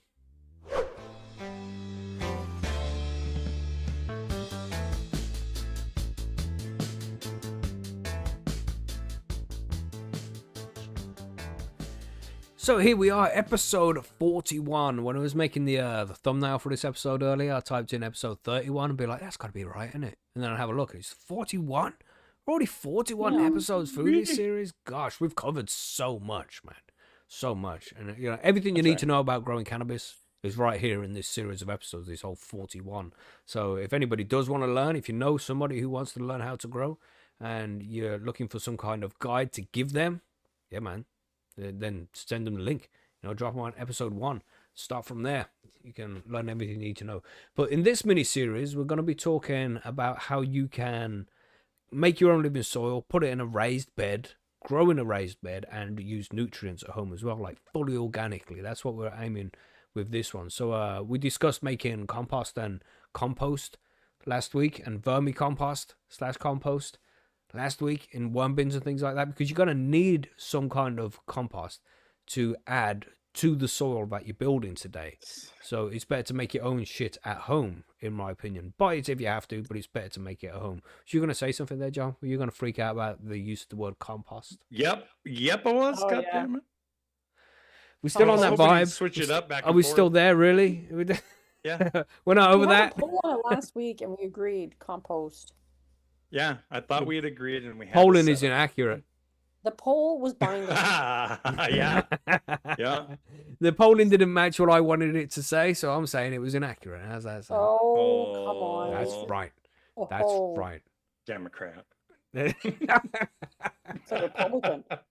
That's right. That's right. And one or the other depends how the poll goes. That's right. But yes, I think the only person here who's made any kind of soil is you, isn't it, Margaret? You've made your own soil. How has Billy not made it? How has Mr. Living Soil not made his own soil? Yeah. Billy. Yeah, I can Billy. buy it, really. I can Oh. buy really good quality stuff already done. So that's Okay. probably why I buy all the amendments and stuff and various other things to add to it. Mhm. So yeah, but I don't make my own just because you have to buy everything and mix it together in bulk, and that process is quite a physical labor. If you know what I mean, the Mhm. mixing Yeah, it is. process, Yeah. and that would fucking destroy me physically, if you know what I mean. Mhm. All that bending, lifting, mixing, and yeah, so it's like nah, my That's internal fair. organs wouldn't take the pain. So Yeah. I'll do get it pre-made It's a and good then point, man. amend from there. Mhm. Yeah, so So before we move on to making our own, then, do you want to drop some names of some of the companies that you would recommend that make their own, and you can buy it from them, Billy? I can only really say for the UK, to be honest, Mm-hmm. and really that's Dr. Organics Living Soil, which I found is really the best. I've even done like side by side tests as well. I actually can't think of anyone else because I don't use anyone else at the minute. What's their name? I can't remember. There's Eco Thrive in the UK. Yeah, as well Eco as a Thrive was company. the other one. Yeah, they are quite good, but I think their stuff's a bit peat. I think if you get Eco Thrive, I would add some cocoa to it just to line it up a little bit more. Yeah, and it then, is dense. and then use it because it is quite dense. Mhm. So, especially if you for carrying, if you know what I mean. So if you have to move around any wet soil, then the weight can be like quite a lot when you're having like 60 liters of it, if you know what I mean. So depending on how big your pots you're getting, if you know what I mean. So if the smaller pot, but it's living soil, so you want at least really like 40, 45 liters, maybe 50. Yeah, per really. pot. 'Cause- Yeah, yeah, per plants. pot. 25 if you're only doing like micro grows, if you know what I mean. And then you'd want it have to be amended each time, and you'd want still toppings, because I don't think 25 liters is still enough to really. No, at least 50. 75 is good. Yeah.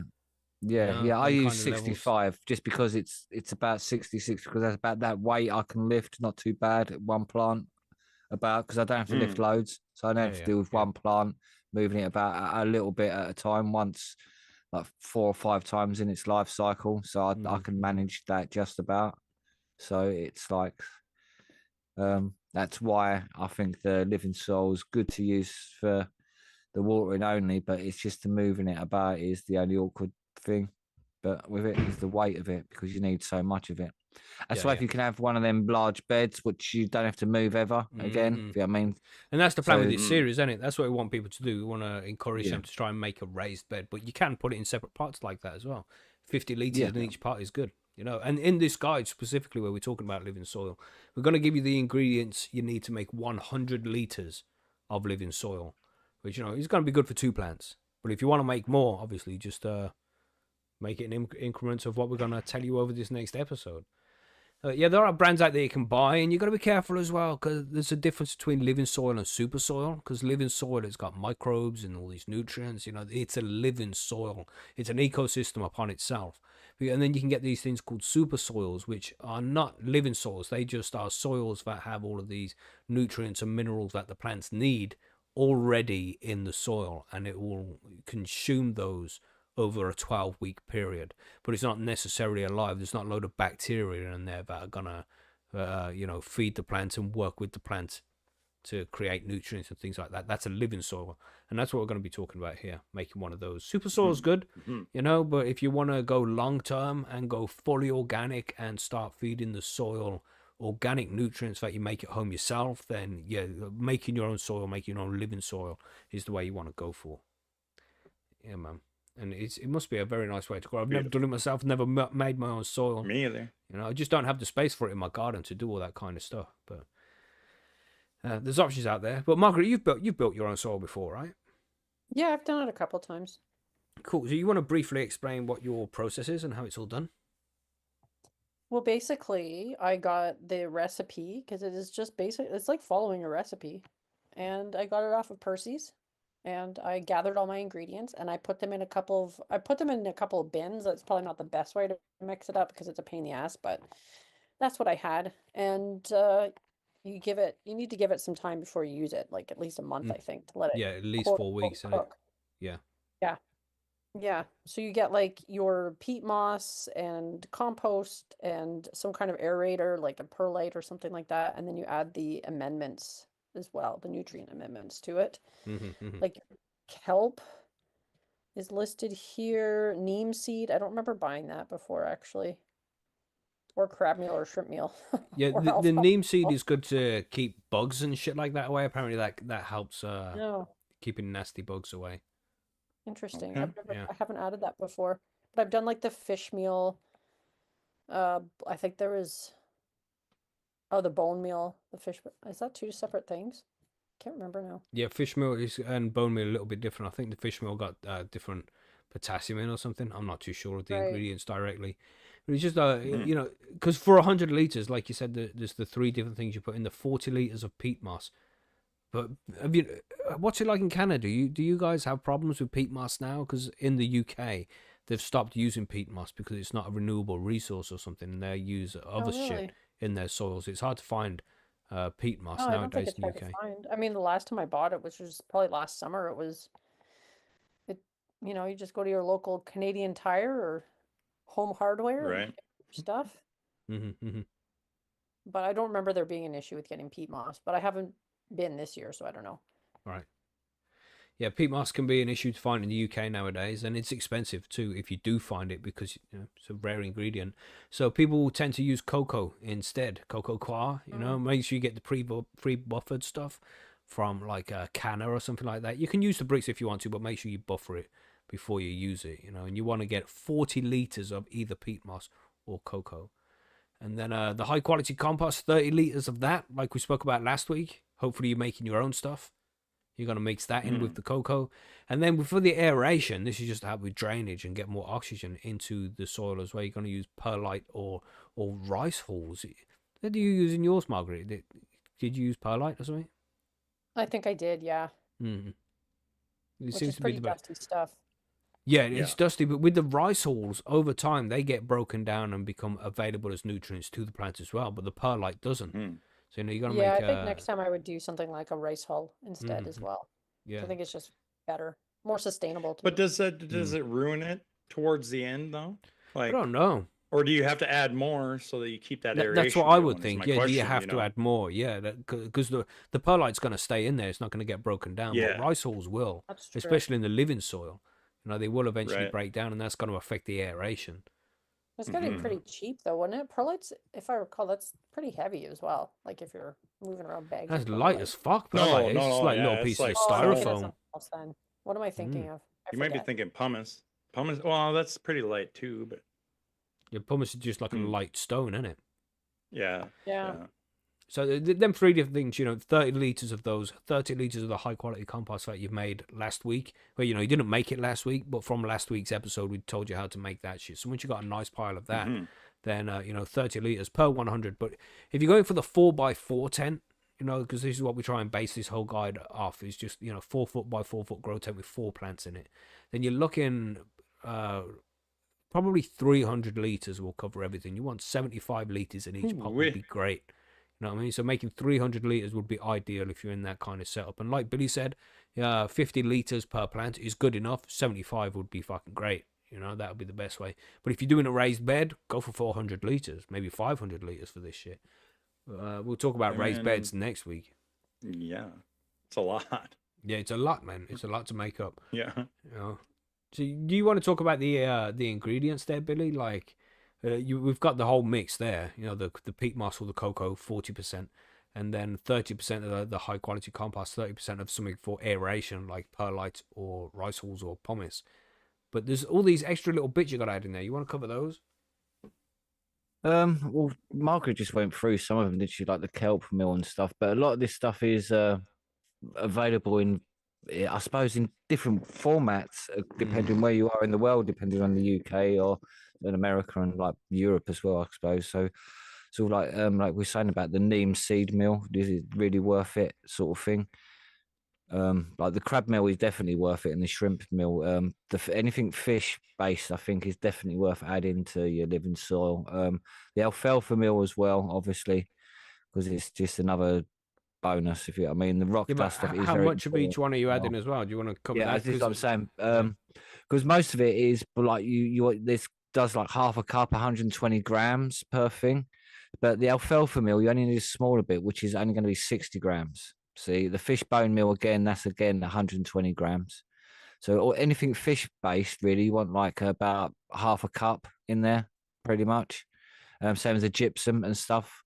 But rock dust, and which is the basically volcano stuff, like, really. So if you live anywhere in like Gran Canaria and places with volcanoes, like some of their rock, if you can get rock dust from there, that'd be really great, because there's lots of minerals and nutrients in that which break down. Like eventually, it does take a long time, obviously, with the rock dust, and it adds it as a bulk and some weight. But you need like 2 cups, 500 grams of that, so you need a lot of that. To me, I think it's important to add that at the start as well, if you know what I mean, to make sure you get that right, because a lot of the other stuff you can add, if you know what I mean, you can buy locally, if you know what I mean, quite easily, and top dress and shit. But the rock dust is more difficult as a top dress, if you know what I mean. So when you get started as your base, that's like what you want to look for. People say like basalt and granite dust, but you want to go for old volcanic dust, really, which is what you really want, because that's the best as far as I'm concerned, if you're going to add that to it. Because you want the volcanic dust. And that's it. There's all these different recipes out there as well, just slight differences, but this is essentially if you want to make I would say soil. the best thing, if you want the nutrients, is to have a look at what area you live in, and like, so you look at the various recipes out there and what you can buy for the cheapest for whatever bulk you're doing, if you know what I mean. So you can work it out to a budget and where you can buy it. So it's not it's like a little, that's where the little bit of research I think comes important, is to look at what you're growing it for and how long you're going to use it. Are you using pots or a big bait? So if you know what I mean. So this is where you need to look at how you're growing and how much you're growing, how big are your pots going to be, because you wouldn't want like that can then balance to what you're making. So, and for how long for? It's like, are you just going to make a living soil to grow for like a year, or are you looking to keep like it a place, like, if you know what I mean? Because you might have it in pots for a year. So, or are you looking to have this is your forever space? Yeah, and you'll be growing it for the next 20 Marco's years. Got soil that's been going for 7 years and shit. Yeah, that's what I'm saying. It's like, where are you growing? Is it just in a cupboard and you're just in pots, and you don't really want to invest some 7-year-old like Marco soil? Why you want something a bit, so think about it like that way, a little way as well, is how you're going to use it. So it says here as well, like, about recommended additives added. I can never say that word. Additives. So, additives. There you go. Thank you. So when I read it, I can't say it when I read it. See, self-taught. So biochar, basically, which is like worm juice and shit like that, compost tea. No, but biochar is this specific shit that I found out in the Amazon, because the guys in the Amazon before the whole civilization was destroyed by disease.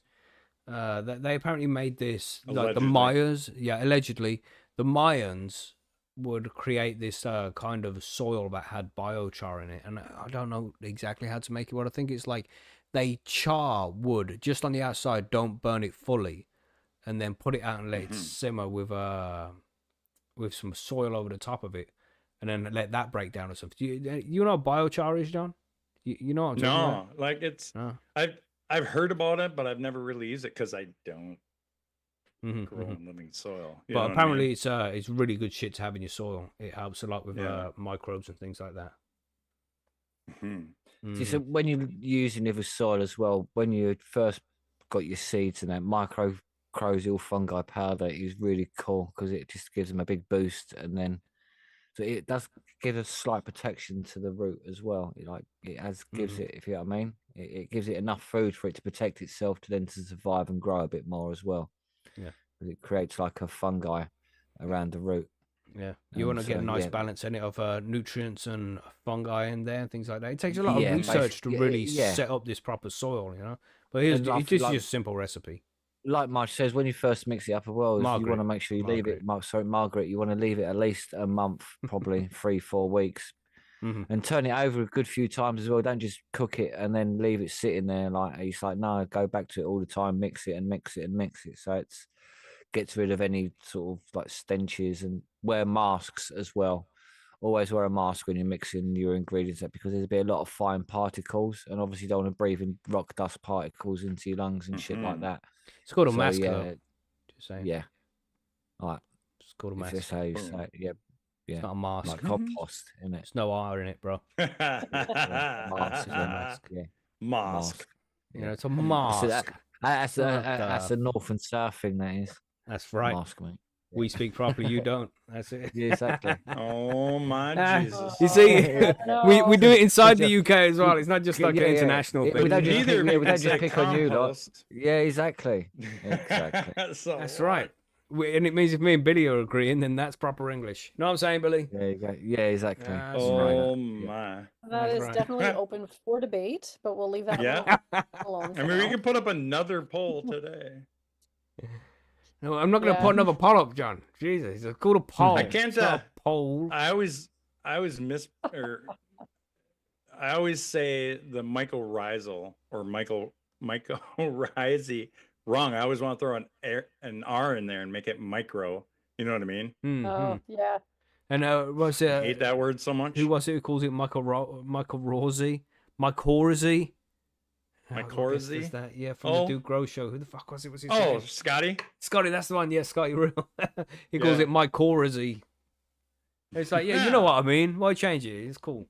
Yeah. You know? Yeah.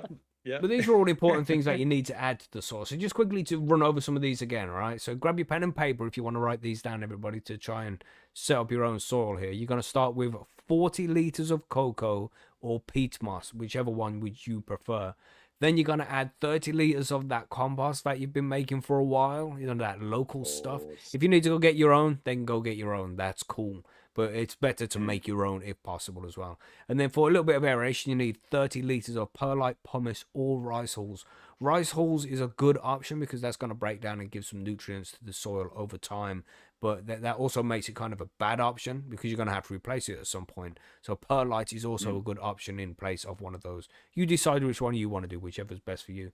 Then that's so we're working on a 100-liter ratio here. So that's 40 liters of peat moss / cocoa, 30 liters of high quality compost, and 30 liters of aeration stuff like perlite or rice hulls.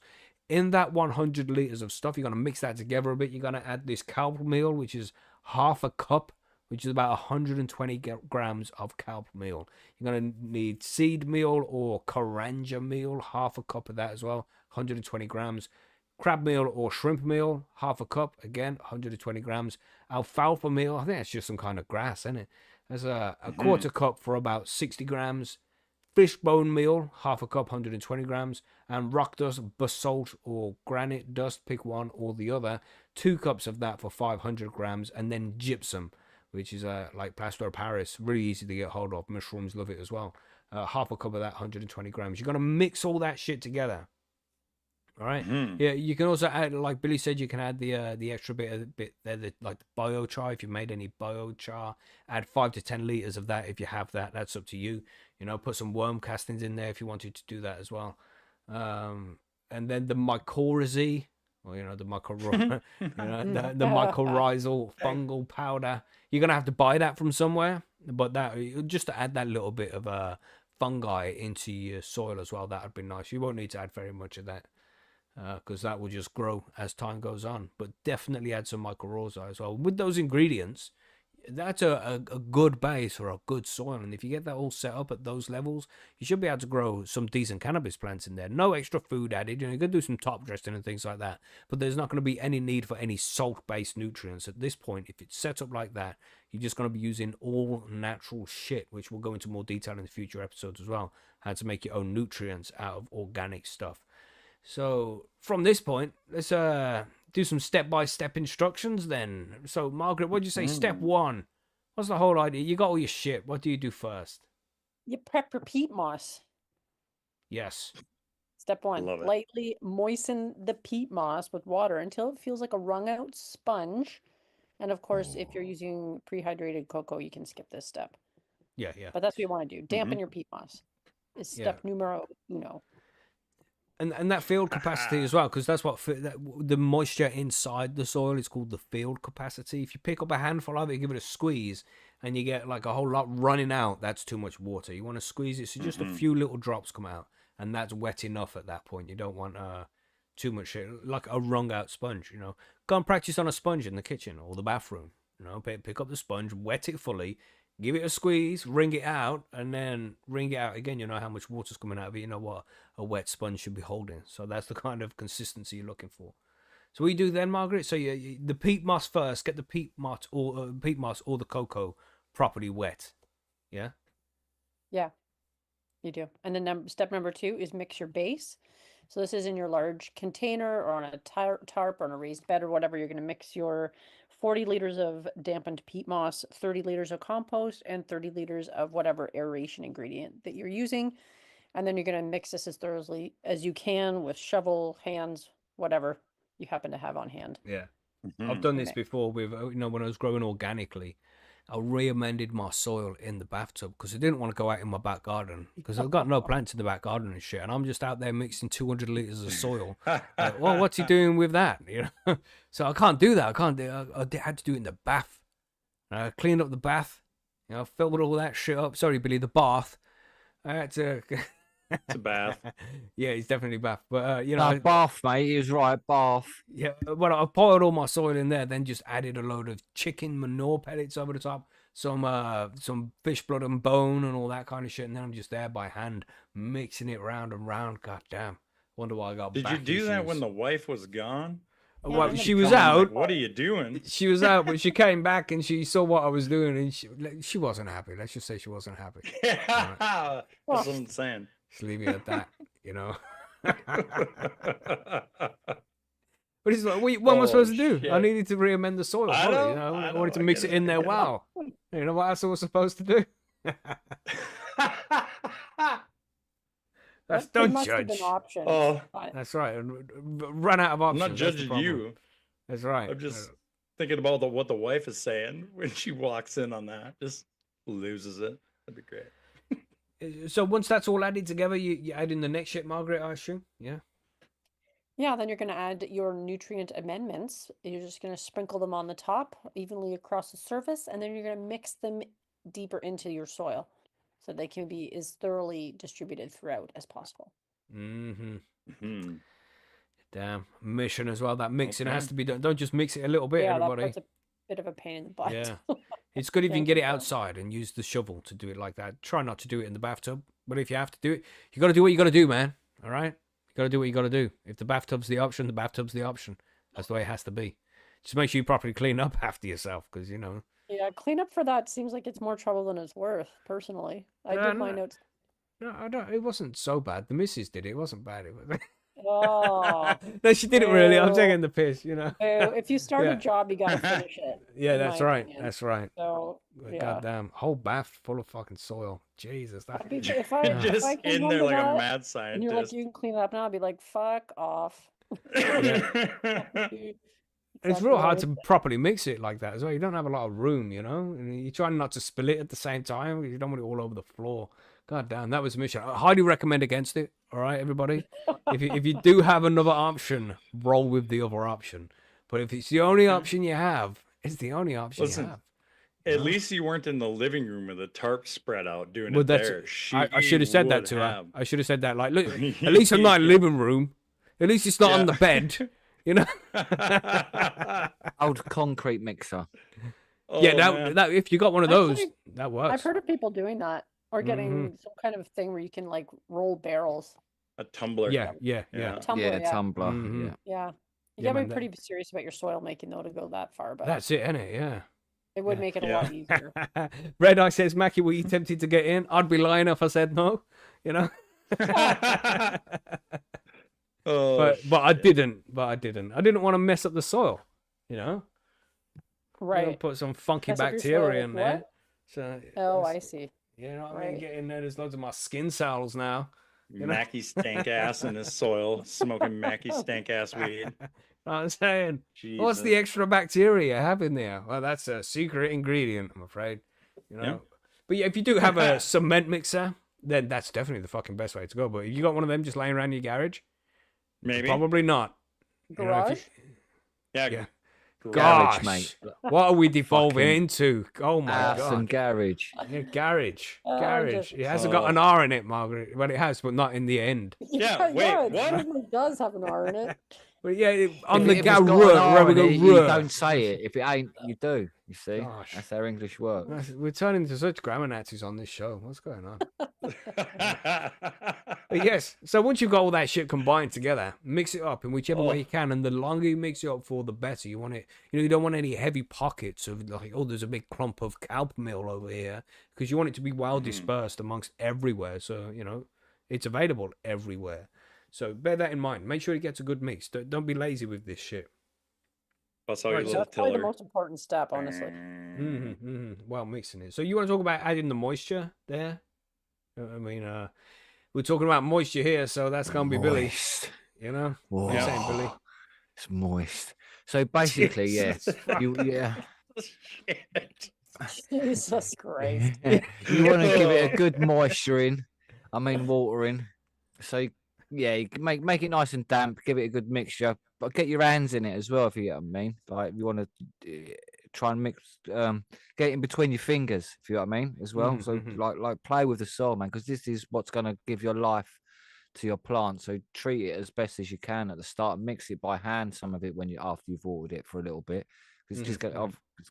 And then just let it sit there for a bit and let it dry out just slightly, and then give it another like a good moisture. So you just got to keep moisturizing it. Don't keep it really wet. Just keep it sort of moist, and that's the best way to do it. Just keep them again with your hands, so you can mix it with your hands. So it feels wet, but you can mix it with your hands. Because if it's too wet, then it stay clumpy and be like muddy. Then it's too wet. Mhm. Yeah, so you want to be able to just that's why you do it with your hands a bit, if you know what I mean. And depends on where you're storing it as well. So sort of having some drainage when you're watering it would be good, but it's not necessary as long as you mix it, keep mixing it, then it's not so bad. So yeah. So remember it's got to be moist but not wet. Yeah. So most people know the difference between moist and wet. Yeah. And Firetop asked here in the chat as well, which is an important question. You making it damp all the way through or watering it till there's runoff while mixing it? You don't really want the runoff, and you don't want to make it too wet because it will hold more water without it dripping too much. But then it's gonna weigh a fucking ton, man. Yeah, that's why you want to do it slowly, because you're building it up slowly, the moisture and bacteria and everything over time. So you just want to give it a good, so like 10% watering first of all, if you know what I mean. And then the next day, go back, give it another 10%, mix it all up with your hands and all that, and you know how moist it is. Then just keep going back every day to water it, and then you'll know each day roughly how much water you need extra. And then after a while, you won't need no more water because there's nothing growing from it. It isn't drying out under lights and things like that. So So you just know that it's got to the moisture you need it, and if it's drying out a little, you just need a little top of water again. But it shouldn't. You'd only need 3 waterings, and then that's it. It should stay moist enough for you to then just keep turning it and mixing it. Yeah, as we And said, then and that'd as be fine. Sir Hunter Light in the chat here, he said, because we've mentioned this before, but it has to be said again. Make a ball and squeeze it. You don't want water coming out, but moist with microbes. That's it. Just a couple of drops is fine. If it's running out too much, that's too much water in it, And you don't want to put too much in it like that. It's better to go lightly with a few waterings to try and get that nicely balanced. You don't go too far. That's the best way to do it. Because if there is too much water in it, it's going to have to be dripped out. It becomes clumpy and all horrible, and so there's water all on your hands as well, sort of thing. It's your hands shouldn't be watery, your hands should be sort of dry but soily, and it should already be pre-mixed. Feeling. Like before you're adding this water, make sure it's properly, because you don't want to mix it when the water's added, because it's fucking heavier and it's stickier. It'll get on your skin more, stain your clothes more. So while you're mixing this shit up in the start, make sure it's mixed up really well, and then you're adding your water. Then you're mixing it, just try and get the water properly mixed around the place. Yeah. So, just go for that damp sponge, or that wrung out sponge kind of feel, And then that's about it, isn't it? You're just going to let it sit. You want to talk about the cooking stage there, John?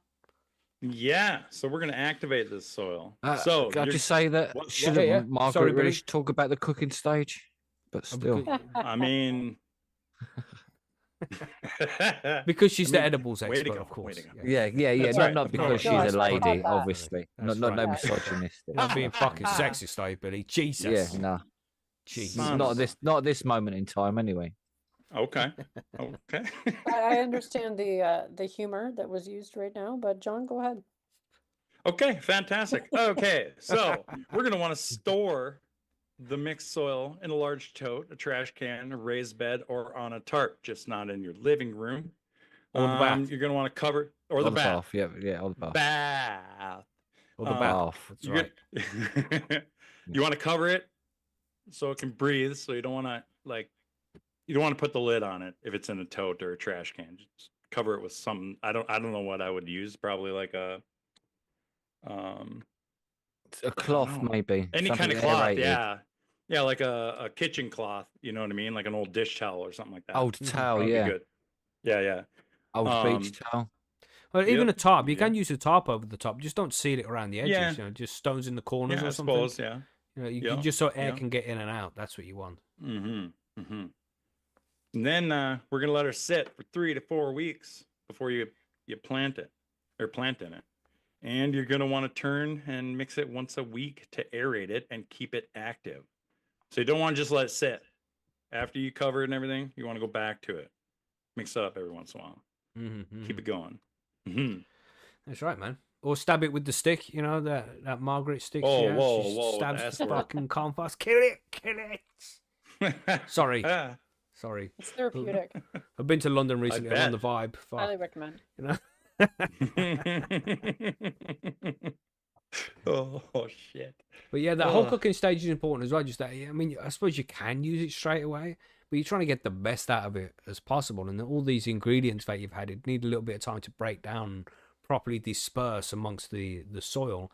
And you need time for the fungi to propagate and spread as well. You need time for the microbes to start growing and building up their colonization of the soil as well. You want all this shit to start kicking in before you put the plants into it, and then you're just going to have some high quality soil. I'm not sure, but I think some of the ingredients can be like too acid or too alkaline in their raw form first of all as well on the roots. And I think that causes an issue or something like that. I was going to ask that. Like, is 3 to 4 weeks like the base, like the starting point? Can we let this bad boy buck for like 6, 8, 10 weeks if we want? Oh yeah, you can almost leave it as long as you want. As long as you keep it a nice moisture, then you'll be fine. That's right, because there's nothing in there really about using up the nutrients and stuff.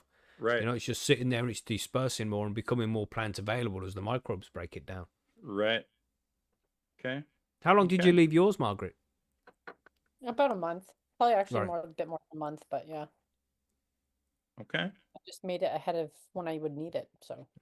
Yeah. How many liters did you make? You probably do 2 weeks. 2 weeks if you really were pushing it. Yeah. How many liters did you make, Margaret? I don't remember now. Hmm. It was probably about 100 liters, actually, now that I think Cool. about it. Yeah. Based on the, yeah. Man, Okay. it's just, Okay. it sounds all complex, and it just all this stuff added. But once you've done this, then you don't need to feed your plants. You plant them in this soil, and everything's there available to them for the whole grow. I mean, you might be wanting to add a little bit of top dressing later on in the grow, like in the flowering stage or something. But that's pretty much everything. What do you add to yours, Billy? Because you grow in living soil. What do you use as a top dress? I buy a particular top dress off of the Living Soul place, but I also buy the crushed shells they sell as well for like the magnesium. But I add Epsom salts as well to it. Vermicompost as well for flower when it's in flowering as part of the top dressing. Yeah. And stuff. So I sort of like just some top dressing really, and then once I finish with the plant, that all gets thrown in and mixed with just more vermicompost as well, just to boost it up again. And then if I've used I've normally marked the soil down how many times it's been used, if you know what I mean, and then I'll re-amend it after a while. But some of it don't need re-amending because it's not been used that much, and it's still good where it's been mixed with fresh soil. I have a question on top dressing and stuff. So when you're growing, right, and okay, flower's coming up, are you top dressing ahead of flower? Yeah, 2 weeks before, really. Okay.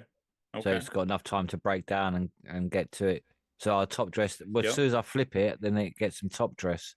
Then 2 weeks later, it might get some more, and then that'd be it because there's no point in giving it afterwards because maybe you can on week 4, but by the time it breaks down, it's only going to be getting it right at the end when you're killing it anyway. So it's sort of like, and we just if there ain't enough in it already, then if you know what I mean. We just had a comment here from Billy the Kid as well. Shout out to Billy the Kid.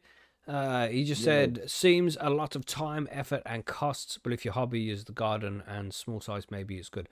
Well, you can say that, right? And this is the way I look at it when it comes to living soil like this. If you're growing in cocoa, which is my preferred method of growing, and I've done all of these different methods, then the time you take in to build your soil and put it in the pots and shit overall, over the whole grow, and this is just one grow, it's still less time than what it takes in a cocoa grow collectively. Say you're doing a cocoa grow for 12 weeks, you're doing half an hour every single day, preparing food, watering the plants, and getting rid of the runoff. Of course, it's different. You got automated setup, but shit, that still takes plenty of time. I mean, what's that? Fucking 3 hours a week, 3.5 hours a week. Let's say 4 hours a week for 12 weeks. That's gonna be 40 hours, 50 hours. You're not putting that much time into building your soil, and the time where you're not doing anything, you're not doing anything. You're just letting it sit there. Right. So the getting the shit together, mixing it all together is going to take you 2-3 hours, and then you're going to be watering the plants once a week or something, twice a week maybe. And that's just pouring water into it. You're not mixing nutrients up and all that shit. So collectively over the whole grow, if you add it all together, it's probably more efficient to go for the living soil method. Because you're not mixing up food all the time. You're not messing around. You're not having to water it every day. So that's the way I see it. So it's just one of those things where you have to know more about what to expect when the feeding happens. Like Billy said, you have to expect to feed it more PK 2 weeks before the flowering's even begun, because that shit needs to be plant available. You have to be aware for that. But with cocoa, it's as simple as add PK now, and it's available to the plant. And other hydroponic methods just available to the plant because you're using salt-based nutrients. But when you go in natural, like for this organic method, you need to be just anticipating all of these issues that may arise, and you'll get used to it. After a couple of grows, you're gonna know when these things are happening anyway. Like even growing in cocoa, I know when it's like 4 or 5 weeks into veg, so just about to head into flower, I'd give it a spray of Epsom salts to help it with the magnesium uptake and the calcium, because when it gets to that stage, it starts to get deficient in that. I know that because I've grown so many times in this medium that I know to expect it around this time. Same with this living soil shit. After you've done a few grows, you're like, oh, my last grow, it got to week 7 and the PK started to suffer, so I'm going to add that at week 5. So you get used to it. It takes practice. There's a learning curve to it, but it's definitely worth it. If you can go this fully organic, sustainable method of growing cannabis, you never have to go to the grow shop again. You make your own nutrients at home from sustainable sources, which was essentially food waste. This is the way to do it, man. It's so natural. This is nature intended. But if you have to do hydroponics, you just figure out what works best for you and roll with it. This is just one of those methods. I think it's not only sustainable and just economically friendly, but it's so fucking cool as well. You know what I'm saying, right? You know what I'm saying. That's right. Natural, man. Natural. But not the only way. As we always say, there's many ways to go swim with a cat. This is just one of them, man. If this sounds good to you, then get on it. So just to quickly recap here, for this 100 litres of living soil that you could potentially make. And if you want to grow 4 plants, use at least 200 litres soil to double this. But we're just running off 100 litres because it's an easy round number for you all to work with. If you need to make 500, times all this by 5. Easy, right? So for the total 100 litre recipe, you're going to use 40 litres of peat moss or cocoa. You're going to use 30 litres of the compost that you made recently. And you're going to use something for aeration, either perlite, pumice, or rice hulls. There's going to be 30 litres of that. So that adds up to 100 litres already. Now you're just going to add these few cups of things. It doesn't add up to very much. It might be a litre or two when it's all put together. We got kelp meal, half a cup. Neem or caranjar meal for half a cup. That's to keep the bugs away and shit. Crab meal, that's half a cup of that. Alfalfa meal, a quarter cup. Fish bone meal, half a cup. Rock dust, 2 cups. That was the basalt or shit like that you can use. Gypsum, half a cup. And then an optional biochar, 5 to 10 litres, which would be nice to add if you get hold of that shit. But you'd have to make that yourself as well. You're going to get some wood. You're going to bake it a specific way to make this biochar, but highly recommended. If you can add that to your soil, fucking do so. But and that's it. Get that. Mix it together really well, like really fucking well. Take a good hour, making sure that every single piece is broken down and mixed together through everything. And once that's done, then add the water, get the right fill capacity, let it sit for 4 or 5 weeks, and you're good to go. And that soil there, with a little bit of top dressing every few weeks, just to try and keep everything in the soil happy and well fed, you could go for years with that shit. Like Marco, as we said, Marco was on the show recently. His living soil has been 7-8 years now that he's been using that same soil, and all he's doing is, he's got his top layer, he's putting hay over the top of it so it breaks down and stuff like that, which we'll discuss next week. And just some rabbit poop here and there, but all organic, all natural. It's just a fucking great way to go. You know what I'm saying? So give it a shot, everybody. And of course, if you have any questions, come and ask over at the forum. There's plenty of people who can help. Is there anything to add here, Margaret? You got anything to add here? Because I know that you've grown in the living soil before. Do you think we're missing much? No, I don't think so. I think you covered it all. That's about it, right? Yeah. What are you saying, Billy, is a living soil? Sorry, Margaret, you weren't finished. I was just saying it's pretty simple. Just gather your ingredients, mix them up, and wait. Yeah. Because it does sound difficult, you've got to do this and then this, you've got to get that, and that's the hardest thing, is sourcing the ingredients themselves, and finding the right ones. But it just takes a little bit of work to get that set up, and once it's done, you're good, man. You're good. This is a great way to grow. But as a living soil grower, Billy, what do you think? Anything else to add here? Living soil is the way forward, and everyone should do it, really. Save electricity as well, just because of the amount of equipment you don't have to use for it as well. Well, you mean compared to hydro, where you don't need pumps and reservoir heaters and all that shit? Yeah. Yep. Even like for like cocoa, you have to use the pH meters and all of that, which costs money. And measure how much the nutrients you got in your water. Everything. Yeah, and that's it's a good point as well there. Like if you're setting up for hydro and you're buying all this extra gear, like air pumps. You should have that for the living soil anyway, to be fair. But, if you're in full hydro, you're going to need numerous air pumps. You're going to need pH meter, the EC meter, and they're not as important. You don't need an EC meter at all when it comes to growing in living soil. pH meter is handy if things go wrong, but you don't need it, So there is definitely cost savings to be had in some ways. But I think it works out around the same for each one. Just pick which one's best for you. What are you saying? Anything to add here, John? Nope, I think that sounded pretty good, man. Like, it still makes me want to do this. I should do this. I would love to do it, but I'm waiting because and something we should add here at the end to finish it off. I was gonna say it on the when we make the raised bed episode. Like, if you're going upstairs and not on the ground floor on the concrete, You know, because I've got wooden floors on the numerous floors in my house. Yep. And it's like, I don't want to put tons worth of weight in the corner of a room on wooden floors. You know, it just makes me fucking cautious, man. Like, shit, is it too much weight? Because it might not be. I mean, you can put a waterbed upstairs. That's surely going to be area. But I'm not sure about that. I'm not a structural integrity expert. Yeah, across spanning it. Mm-hmm. So, yeah, I would like to do this kind of thing on a concrete floor. So I know it's not going to fucking fall through and all my soil's going to go everywhere, which will be the least of my troubles because the wife would be like, what the fuck did you just do? You know what I'm You know what I mean? So yeah, it's an important thing, man. Bear that in mind as you're mixing up this different amount. You know, 100 liters, that's not going to be crazy. You know, 200 liters, not going to be crazy. Just a few parts, you'll be fine with that. But if you're going up to the living soil level where you need 400-500 liters in a raised bed and it's all full of water, that's not going to be light. It's going to take a lot of weight. So bear that shit in mind. But we'll cover that more in next week's show.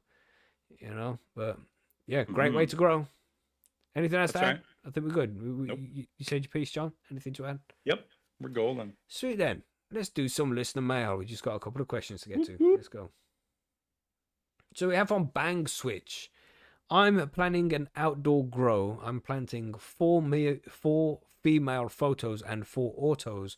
My question is, should I start the autos indoors and transplant them outdoors? Or should I plant the auto seeds directly into the soil outdoors? If I start that autos outdoors, how long do I wait to transplant outdoors due to the autos being on an internal timer?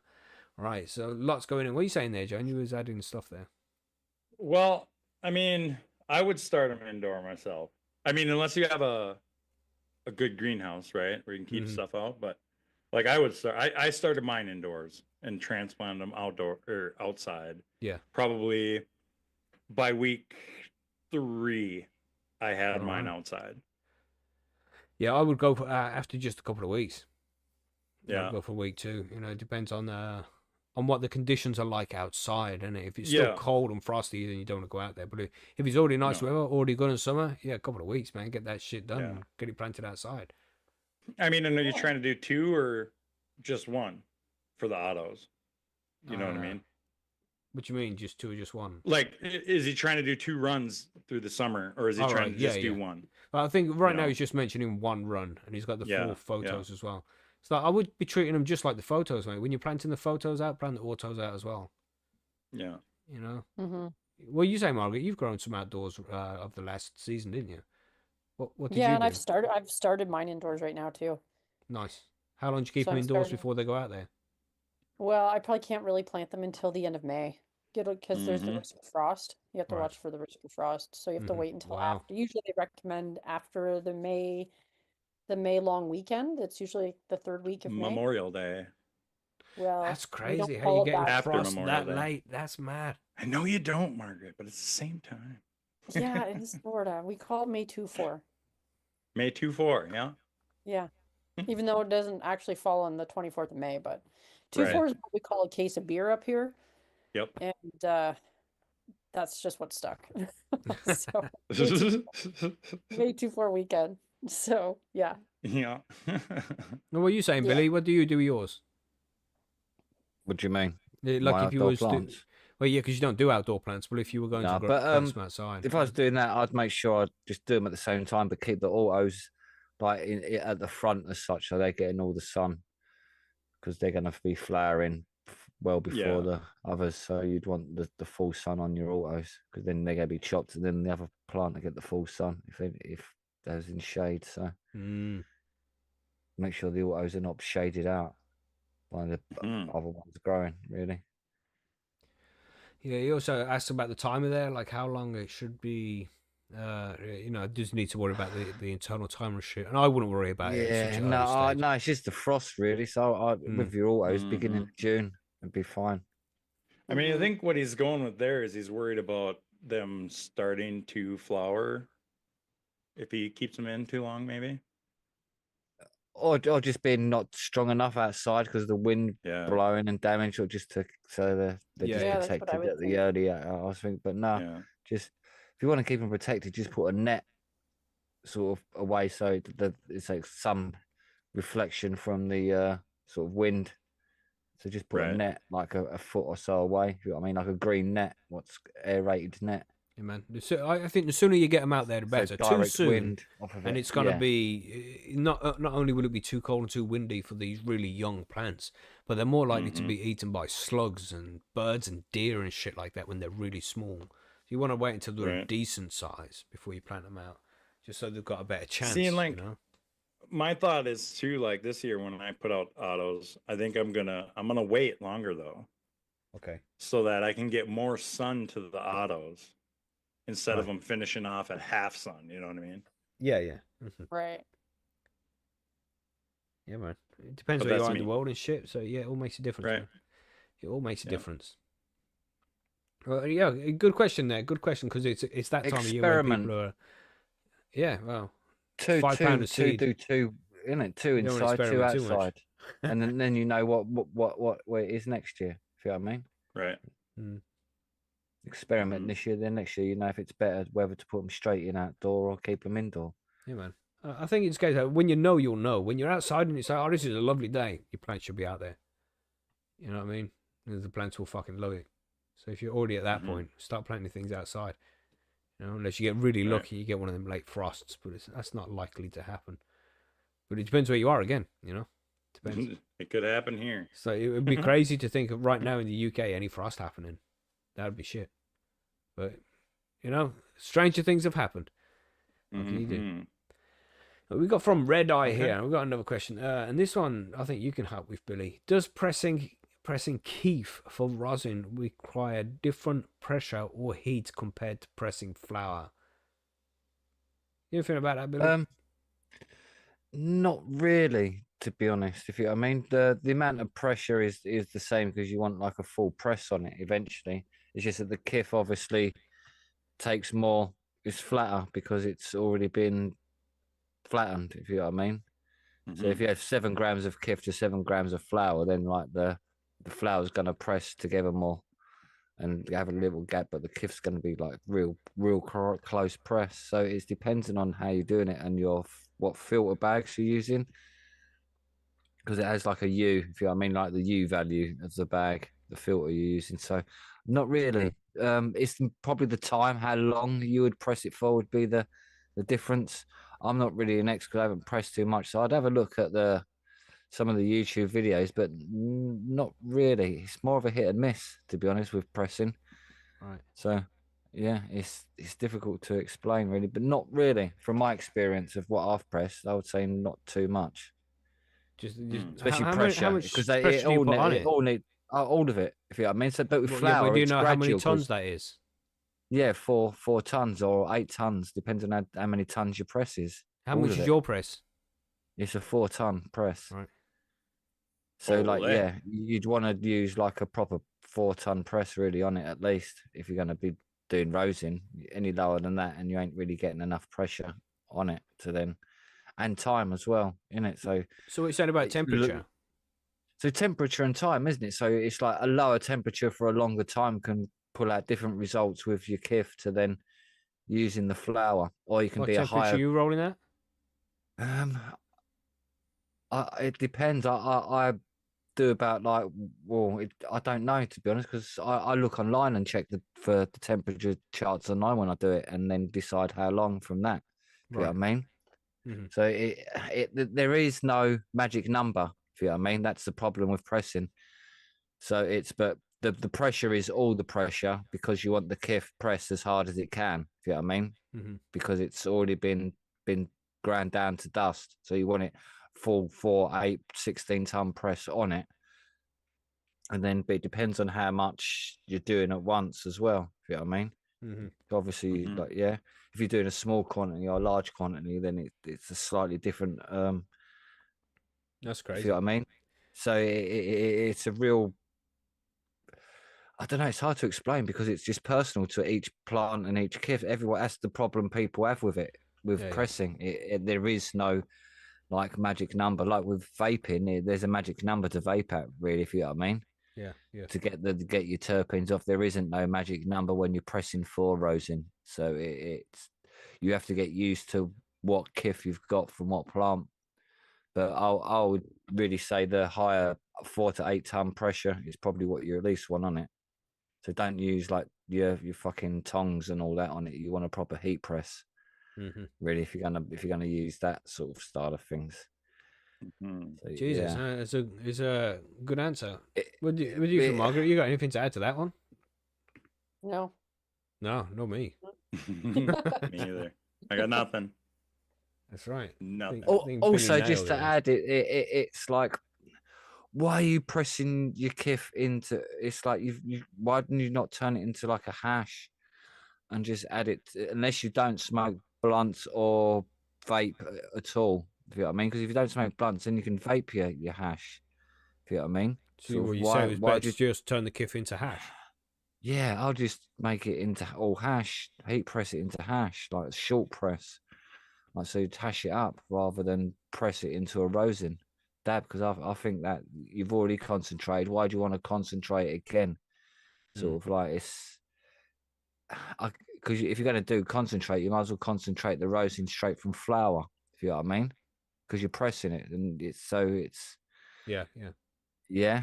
Why make hash and then make rosin? Yeah, and then make rosin from the flour. Yeah, when you can make exactly. Yeah, skip the middle step. It's like yeah.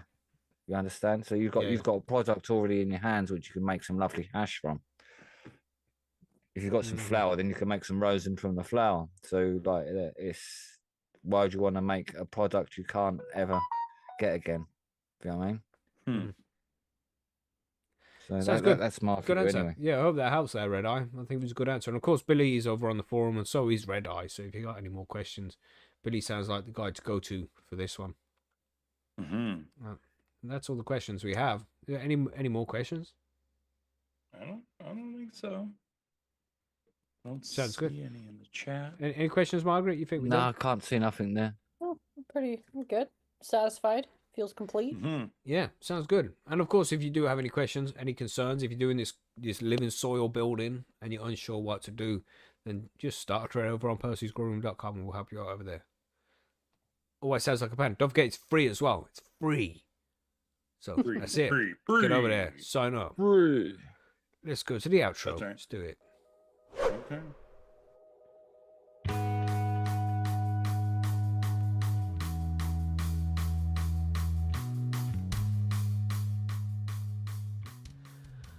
Look how fucking professional that was. Fuck.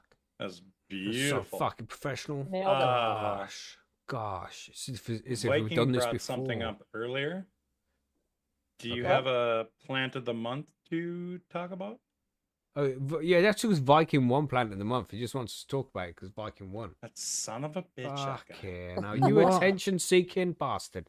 What the fuck? You and Cookie. Some guys don't under. But that was his guys. first Plant of the Month win as well, I think. And it was a fucking beast of a plant as well. Well deserved their fire top. Yeah. Well, it's Viking. almost Yeah, the way to first go, way to plant go. entered, wasn't it? And I don't think anyone entered because they just see that. And Yeah, thought, very what's the true. Mhm. Yeah, they're like, It's I'm like- not winning. It's like, I ain't winning that. I'm Just outta here. fucking. I'll just come back and vote for that later. Yeah. I'll just Right, wait yeah, till the next right. month. I'll wait until the next month. I'm going to make a new sign, you know? Yeah. Yep. Yeah, so bear that in mind, Well, everybody. If you're going to enter Plant of the Month and you got a beast, leave it till the last day, will you? That'll be all right. Yeah. Fuck yeah, now. But yeah, beautiful plan. Beautiful plan. Yeah, Viking had for some sure. nice, successful outdoor grows this year. Very cool, man. Mm-hmm. Yeah. Oh, The what giveaway does he for say? the other two guys. The giveaway for the other two guys. Yeah, we done that. We did that, Viking. That Viking won Platinum One. Damn, congratulations. Yeah, we did that. Who was it? Fucking John R. Lewis won a bong. And the likes giveaway was Bang Switch. Yeah, that's everything there. I don't think there's anything else. Oh, is there? don't let people who enter the plant of the month get a that's spin of right, the wheel that's and they win right. seeds. And Yeah, so they've got to do a spin for 3 people. Yeah, I forgot about that. Yeah. Okay, yeah, and we've done enough, so I'll We'll do spin it that on the next next time. live Viking. stream. Next live stream. Remind me. Thanks, Viking. Jesus, fucking this guy. See what happens? Yeah, Oh, legend. shit. Yeah, man. But yeah, bank holiday as well in the UK. That's going to be this weekend. So I hope everybody has a good weekend, man. Well, next weekend. No, it's tomorrow, isn't it? Yeah. Tomorrow is Bank Holiday Monday. Oh, Yeah, nice. Happy everybody Star gets a Wars day Day off. as well and all that. Mm-hmm. May the 4th be with you. Yes, May the 4th be with you and all of that, whatever shit. I think I Star know Wars most is of them out quite there are probably overrated, dressed as Princess personally. Leia right now. Yeah, look at the controversy I just said. In the Jabba the Hutt's, in a Jabba the Hutt suit, I reckon they're all dressed in. What do you reckon? Probably. Yeah. But Jesus, that's a different discussion altogether. Let's wrap this shit up. It's been good, everybody. Don't forget to hit the like button. Blah, blah, blah. Blah, blah, blah, blah. Subscribe. Blah, blah, blah. Yeah, join Percy's. Hit the bell. Share. Like that. Stay high, stay safe. Keep Anything going. else? Anything else to add? Just No, bye. living soil. That's right. Waving. Waving, everybody. Bye-bye. Bye. Bye. No, Viking, you're not in that spin, mate. Greedy fucker.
Bye.